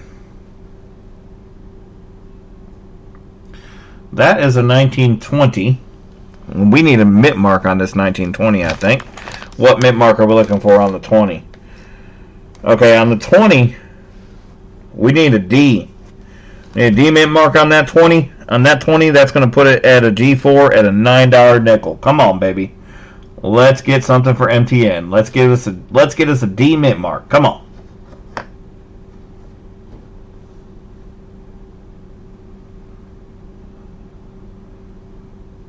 No dice. I see some machine doubling, but no mint mark. Unfortunately. Alright, this one, you can barely see that date. If it's not a decent date, that's a 27. If it's not a decent date, mint mark combination, we'll pull you another one. MTN 27. It's going to have to be a D to be able to keep it. There's no mint mark on that. We're going to pull you another one because you can barely read that date. I did promise dated Buffalo Nickels, and again, if I don't get them, we're going to pull. So, you will get a dated Buffalo nickel. You will get 12 dated Buffalo nickels as promised. This one does have a date. Unfortunately, it's not a great date. It's 37.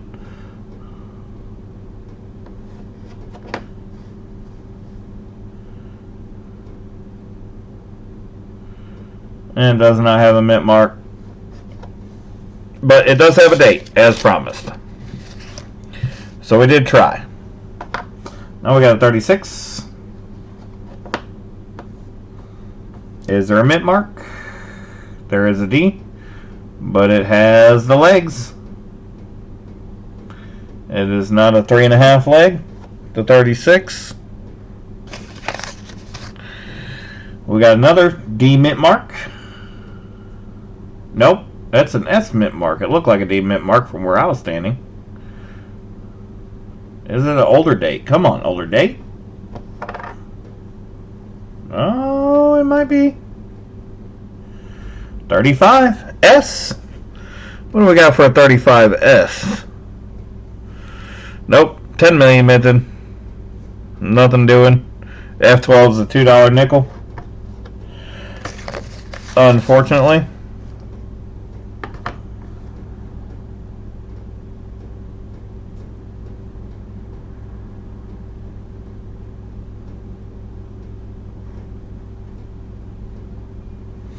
It's got all the legs. Don't see anything crazy on the reverse. What's on the obverse?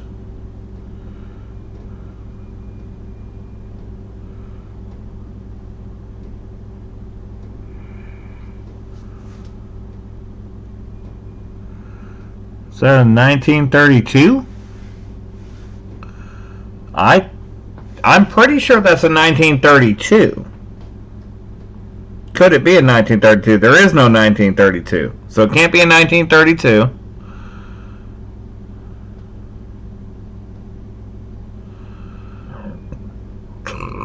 So it would have to be a 1937. Is that even possible? It can't be a 1932.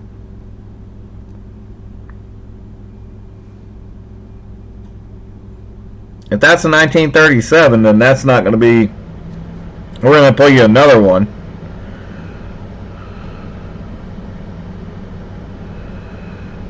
It's got to be a 1937, but look at that. What is up with that?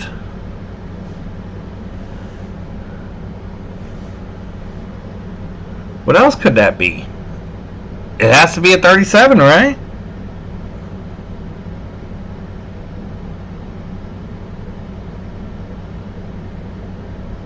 Nothing else it could be.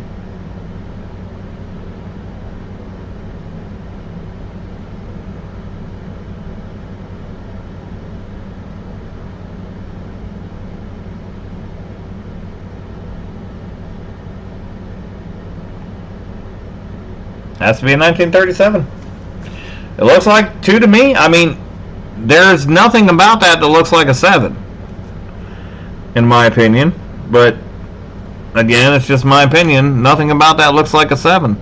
But it cannot possibly be a 1932, because there is no 1932 Buffalo nickel.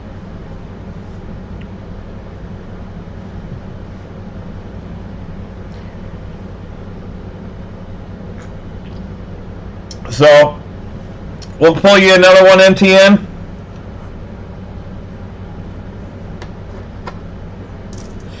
Because that's not a full date, clearly. Clearly that's not a full date. So, you will get a full date. You will get 12 full date Buffalo nickels. And that one has a full date. This is a 7. Clearly we can see this 7.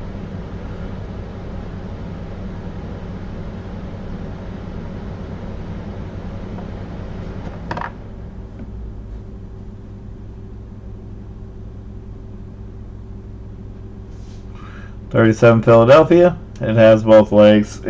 Only the Denvers are the 3 leg. And then we still had 2 more left for you.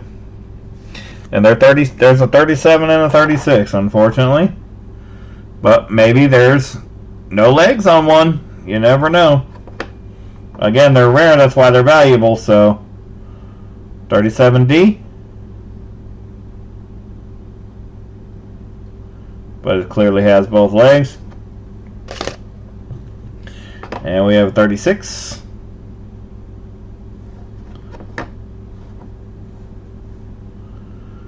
And that 36 is not a Denver,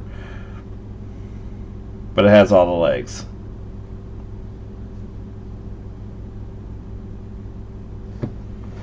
But you did end up with 1.5 ounces of silver, plus 1.5 ounces of silver total, with the last one, I believe. So, because you got a 1/4 ounce silver, got a 1/2 ounce silver, or a 1/4 ounce silver with the last one. So there's a 1/2 ounce silver there, and then you have a full ounce silver coming. So you do have 1.5 ounces of silver coming with you, with your package anyways. And then we have to do the entries for the end of stream for everybody, and then we're going to do the end of stream free giveaway after that. So let me just double check, make sure that nobody else got in, and I will put the sold out button up for tonight. Unfortunately, we didn't get any finds tonight. We did a little bit better in the last hunt, the first half of the box, unfortunately. But sometimes it happens like that, and who knows? The next nickel I pull out of here could be something awesome. You never know. That's what unsearched coins are, you know. Just gotta understand that because you haven't searched them, you can't know if they're good or if they're bad. Alright, so we are all caught up.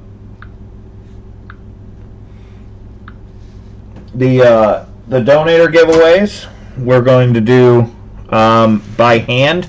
We're going to write your names on slips of paper, and we're going to put them into a bag, and we're going to draw live. So we're going to do that first. So we have an empty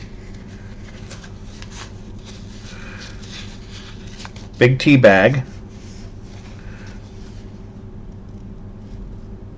There you go. You can see all the way down to the bottom. There's nothing in this bag.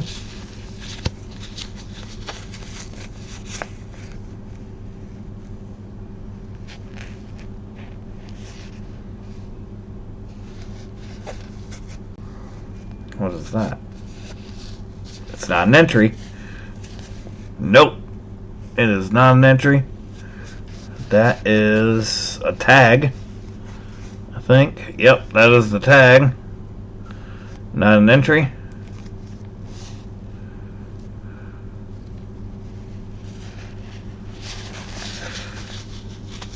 Alright.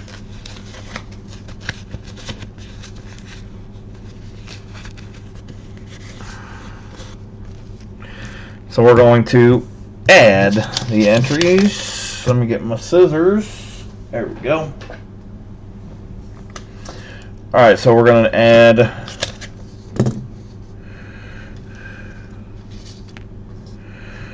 let me cut them all first. Oh, this will be easier. Yeah. So we're going to do 1, 2, 3, 4, 5. Okay, that's going to give us 10 entries. So we're going to put names on 9 of these.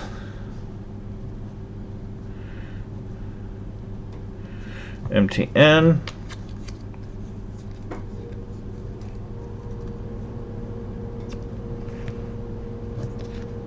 Oh, I know, I just like to do it just to be safe, and every now and again you get a heckler like Michelle who will call me a scammer or something, and we want to avoid that. MTN was first, then SLV,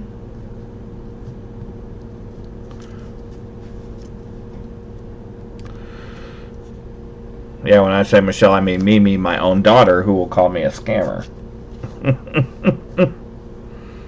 TT, treasure turd.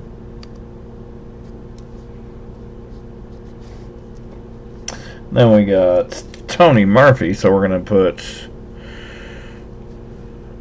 TM.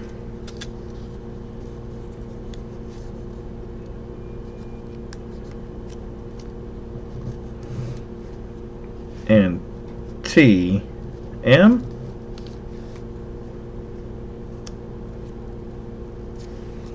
And then Andrew.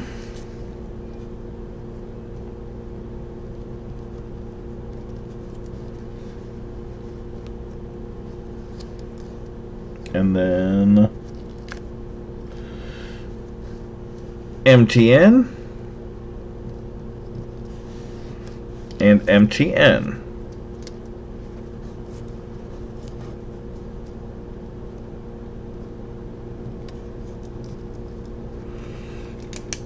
Alright, so if you guys are watching now and you guys are wondering when we're going to do the rest of that auction, it's going to be tomorrow night, guys, at 7:30 p.m. Central Time. We're going to be going back to our Thursday night auction time, auction slot, 7:30 p.m. Central Time. That's going to be our regularly scheduled auction slot, Thursday nights, just as they used to be. I very much miss doing my Thursday night auctions. So we'll be doing the rest of the Silver Sunday auction tomorrow night at 7:30 p.m. Central Time. We're playing for this 38D AU Buffalo Nickel, and this is going to go with one of the donators from tonight. Then we're going to do a free giveaway. I haven't decided what the free giveaway is going to be. It may just be stickers. We'll see. But after we do the donator, we're going to do an in-the-stream free giveaway. And it's probably just going to be some stickers, but we'll see. We'll see what happens.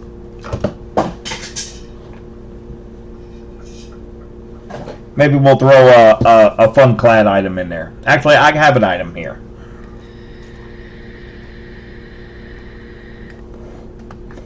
We're going to throw a slab in there. Not the slab you might think about. Alright, Hidden News Matter sounds good. Yeah, I was hoping to get started on shipping, and that's why I hadn't responded to your email, but moving has consumed my week, the last 3 days, for sure. So, order of operations, tomorrow night auction.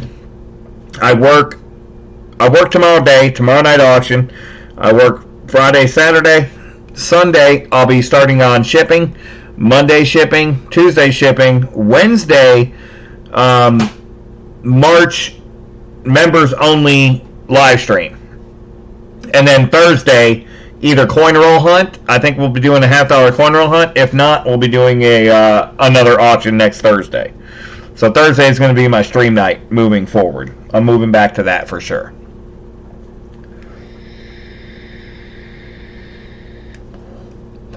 So that's the order of operations.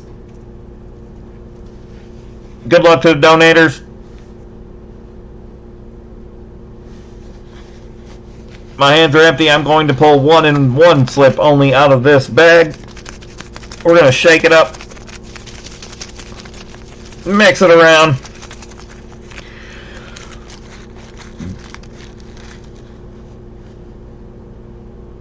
I do have one. I only have one, I believe. And the one that I have is Andrew. Andrew's Variety Channel. With just one entry out of 9, Andrew's Variety Channel. You win the donator giveaway. Andrew's Variety Channel. You're going to get the 38D AU Buffalo Nickel. So congrats, Andrew. I'm going to add this to your package. We're going to put your name tag right on in it, just like this.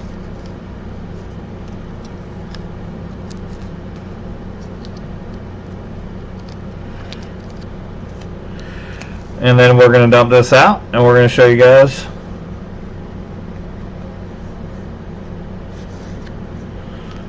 that there was, that's 1, 2, 3, 4, 5, 6, 7, 8, 9. You guys saw me put the names on them. That's all that was left in it, just the 9. So everybody was in, everybody had a chance. Andrew's Variety Channel won it. Congrats. And the Edit Stream free giveaway, we're going to give away a 2005 Philadelphia BU Lincoln cent. This is slabbed by the INB, International Numismatic Bureau. Well, we're going to include a limited edition channel sticker with this free giveaway. In fact, not just any limited edition channel sticker. We're going to give away a holographic anniversary limited edition channel sticker. I only had 50 of these stickers made. That's all that we have. So if you get one of these, you will own one of only 50 of these stickers. So mostly we're playing for the sticker, to be honest with you guys. The slab is just a formality. It's just an extra added bonus for you guys. But you're going to get the sticker and you're going to get the slab penny to go along with it. You're going to want to comment on the last live stream, which was the Silver Sunday auction from Sunday night. You're going to make sure you want to get a comment in on that, and I will draw a winner based on unique comments from that live stream. Let me find my phone, there it is, to pull up the commenters on that one. Sorry about that.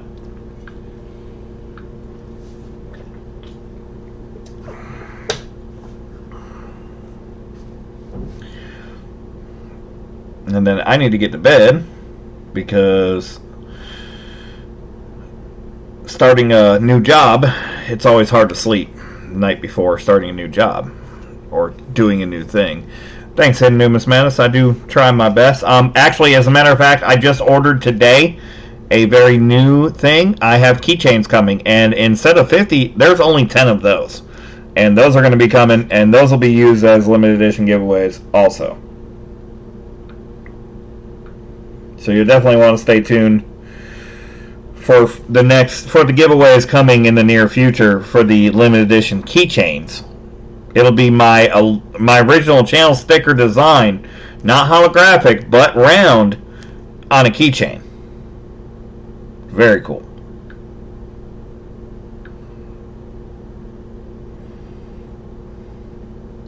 Alright, so the Silver Sunday auction, not the Sunday surprise. I'm going to copy the link. In fact, I'm going to go ahead and go in. And I'm going to post it in the chat so you guys know exactly where to comment. I'm going to post it in the chat myself. So you guys just go there, comment on that video. That's the video you're going to want to comment on. And that's going to give you the chance to win the end of stream free giveaway for tonight, guys. You're also going to want to, if you win, you're going to need to send me an email with your shipping information, what you won, the night in which you won it on, and where I can ship it to you. It does have to be in the U.S. All the rules are listed in the description below, just in case you're wondering.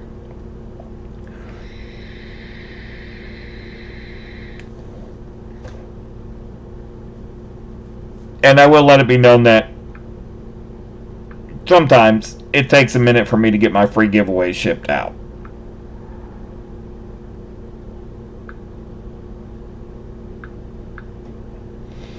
It's not on purpose, but it is kind of the lowest on the priorities, unfortunately, because I do work full-time and I YouTube. So I can't always get to the shipping as soon as I might like to. But hopefully, with the recent changes in programming, let's say, it will be less of a problem moving forward. So let's get up the YouTube random comment picker. I believe that all 7 of you have had a chance to get in and comment at this point. If you haven't, you do have to be here, so I am going to filter duplicate users. I'm not going to include replies. I'm not going to filter based on specific text. I'm not going to exclude or blacklist any users, and I'm not going to add extra entries. We're going to get comments.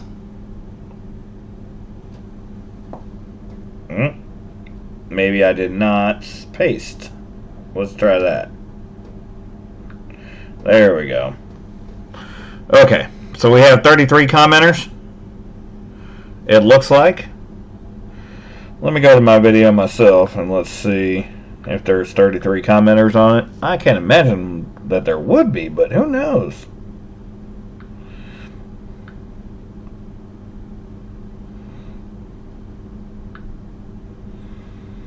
Oh, I did the preview. That's why. Never mind. That is the wrong video to comment on. Share. Let me copy the link. And let me share it live with you guys.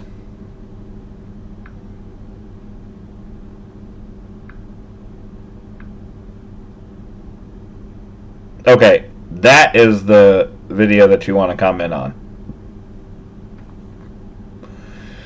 Should pop up any second if it didn't. There you go. So that is the one that you want to comment on. Not the first one, because the first one is the preview, and we already used that as a comment video.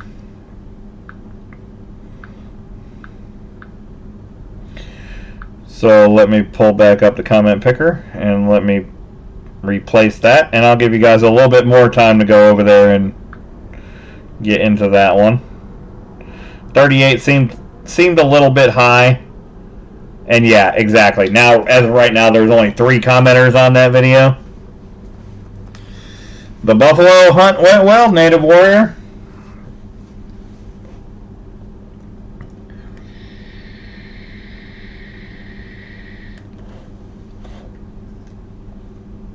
So only 3 commenters on the giveaway, the end of stream giveaway. So Native Warrior, you want to get over and follow that link that's in the chat. The last live stream, that's where we're picking the winner from.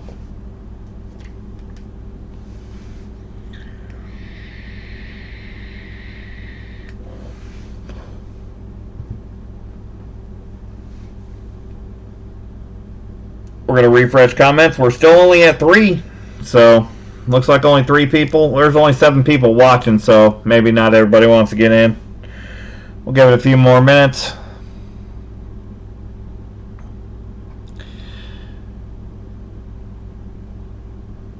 MTN, the 38D went to Andrew's Variety channel. Sorry, brother. I did pull it. And you had 4 entries. He had 1, but he got the 38D. Unbelievable. But it happens.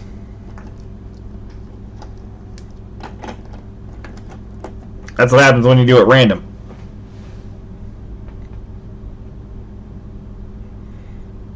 Alright, now we're up to 6. That's a little bit better. Looks like I think we got 7 people watching, 6 commenters.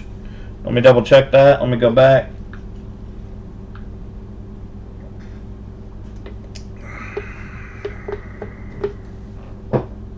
Ten watching. We got 10 people watching, only 6 commenters. So follow the link in the chat. The second link, not the first link. The first link, let me delete the first link because that's the wrong link. Remove. Oh, no, oh, God. Come on, Mick. I removed the wrong one. So we're going to remove both of them. And we're going to... we're going to have to go back in and paste it live. It's just been one of them days, you know? There we go. Alright, so the one I just pasted, that's the one you're going to want to comment on. It was the one I pasted earlier, but you're going to want to comment on that one. And that's going to be the one that's going to get you a chance to, if you comment, a chance to win the end of stream. It's just the awesome limited edition anniversary channel sticker holographic with a random basement slab. Basement graded slab.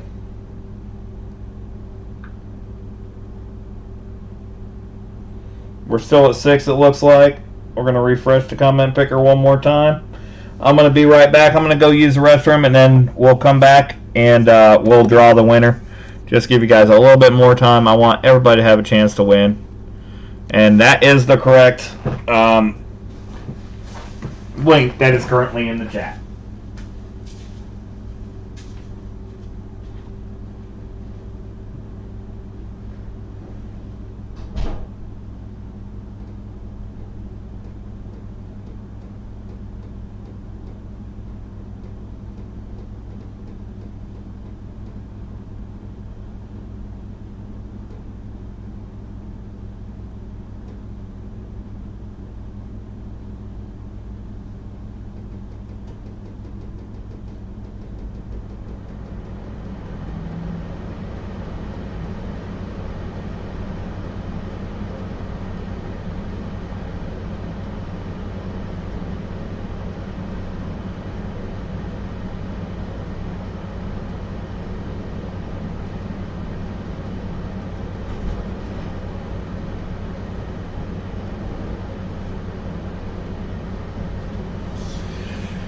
Alright, just gotta wash my hands and then we'll get this done.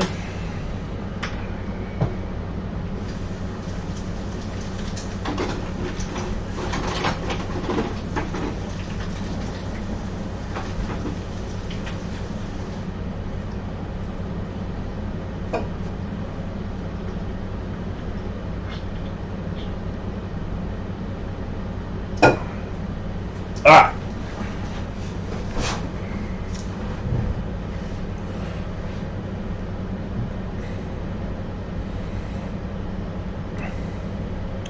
Let's refresh commenters one more time. Oh. There we go. Alright, looks like we just got 6 guys, so good luck. We got 6 unique commenters. Somebody will win this. And it's Slither Ninja! Slither Ninja, are you here? You have 30 seconds, so let me know that you're here.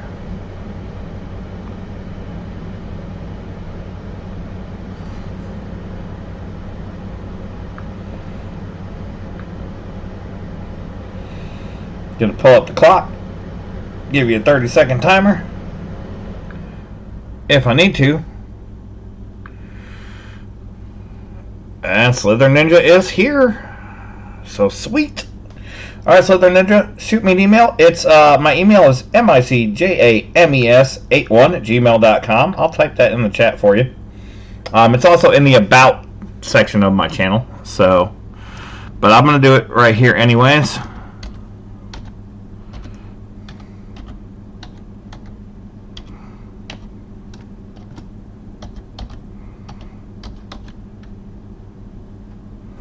Oh, okay. Well, apparently it doesn't want to. We're not typing right here.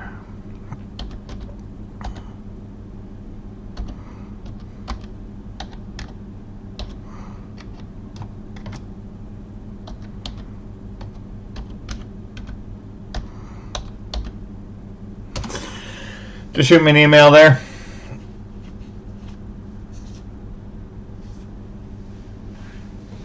And we're good, and I'll get that out to you as soon as I can. Again, it may not be immediately, but I will do my best.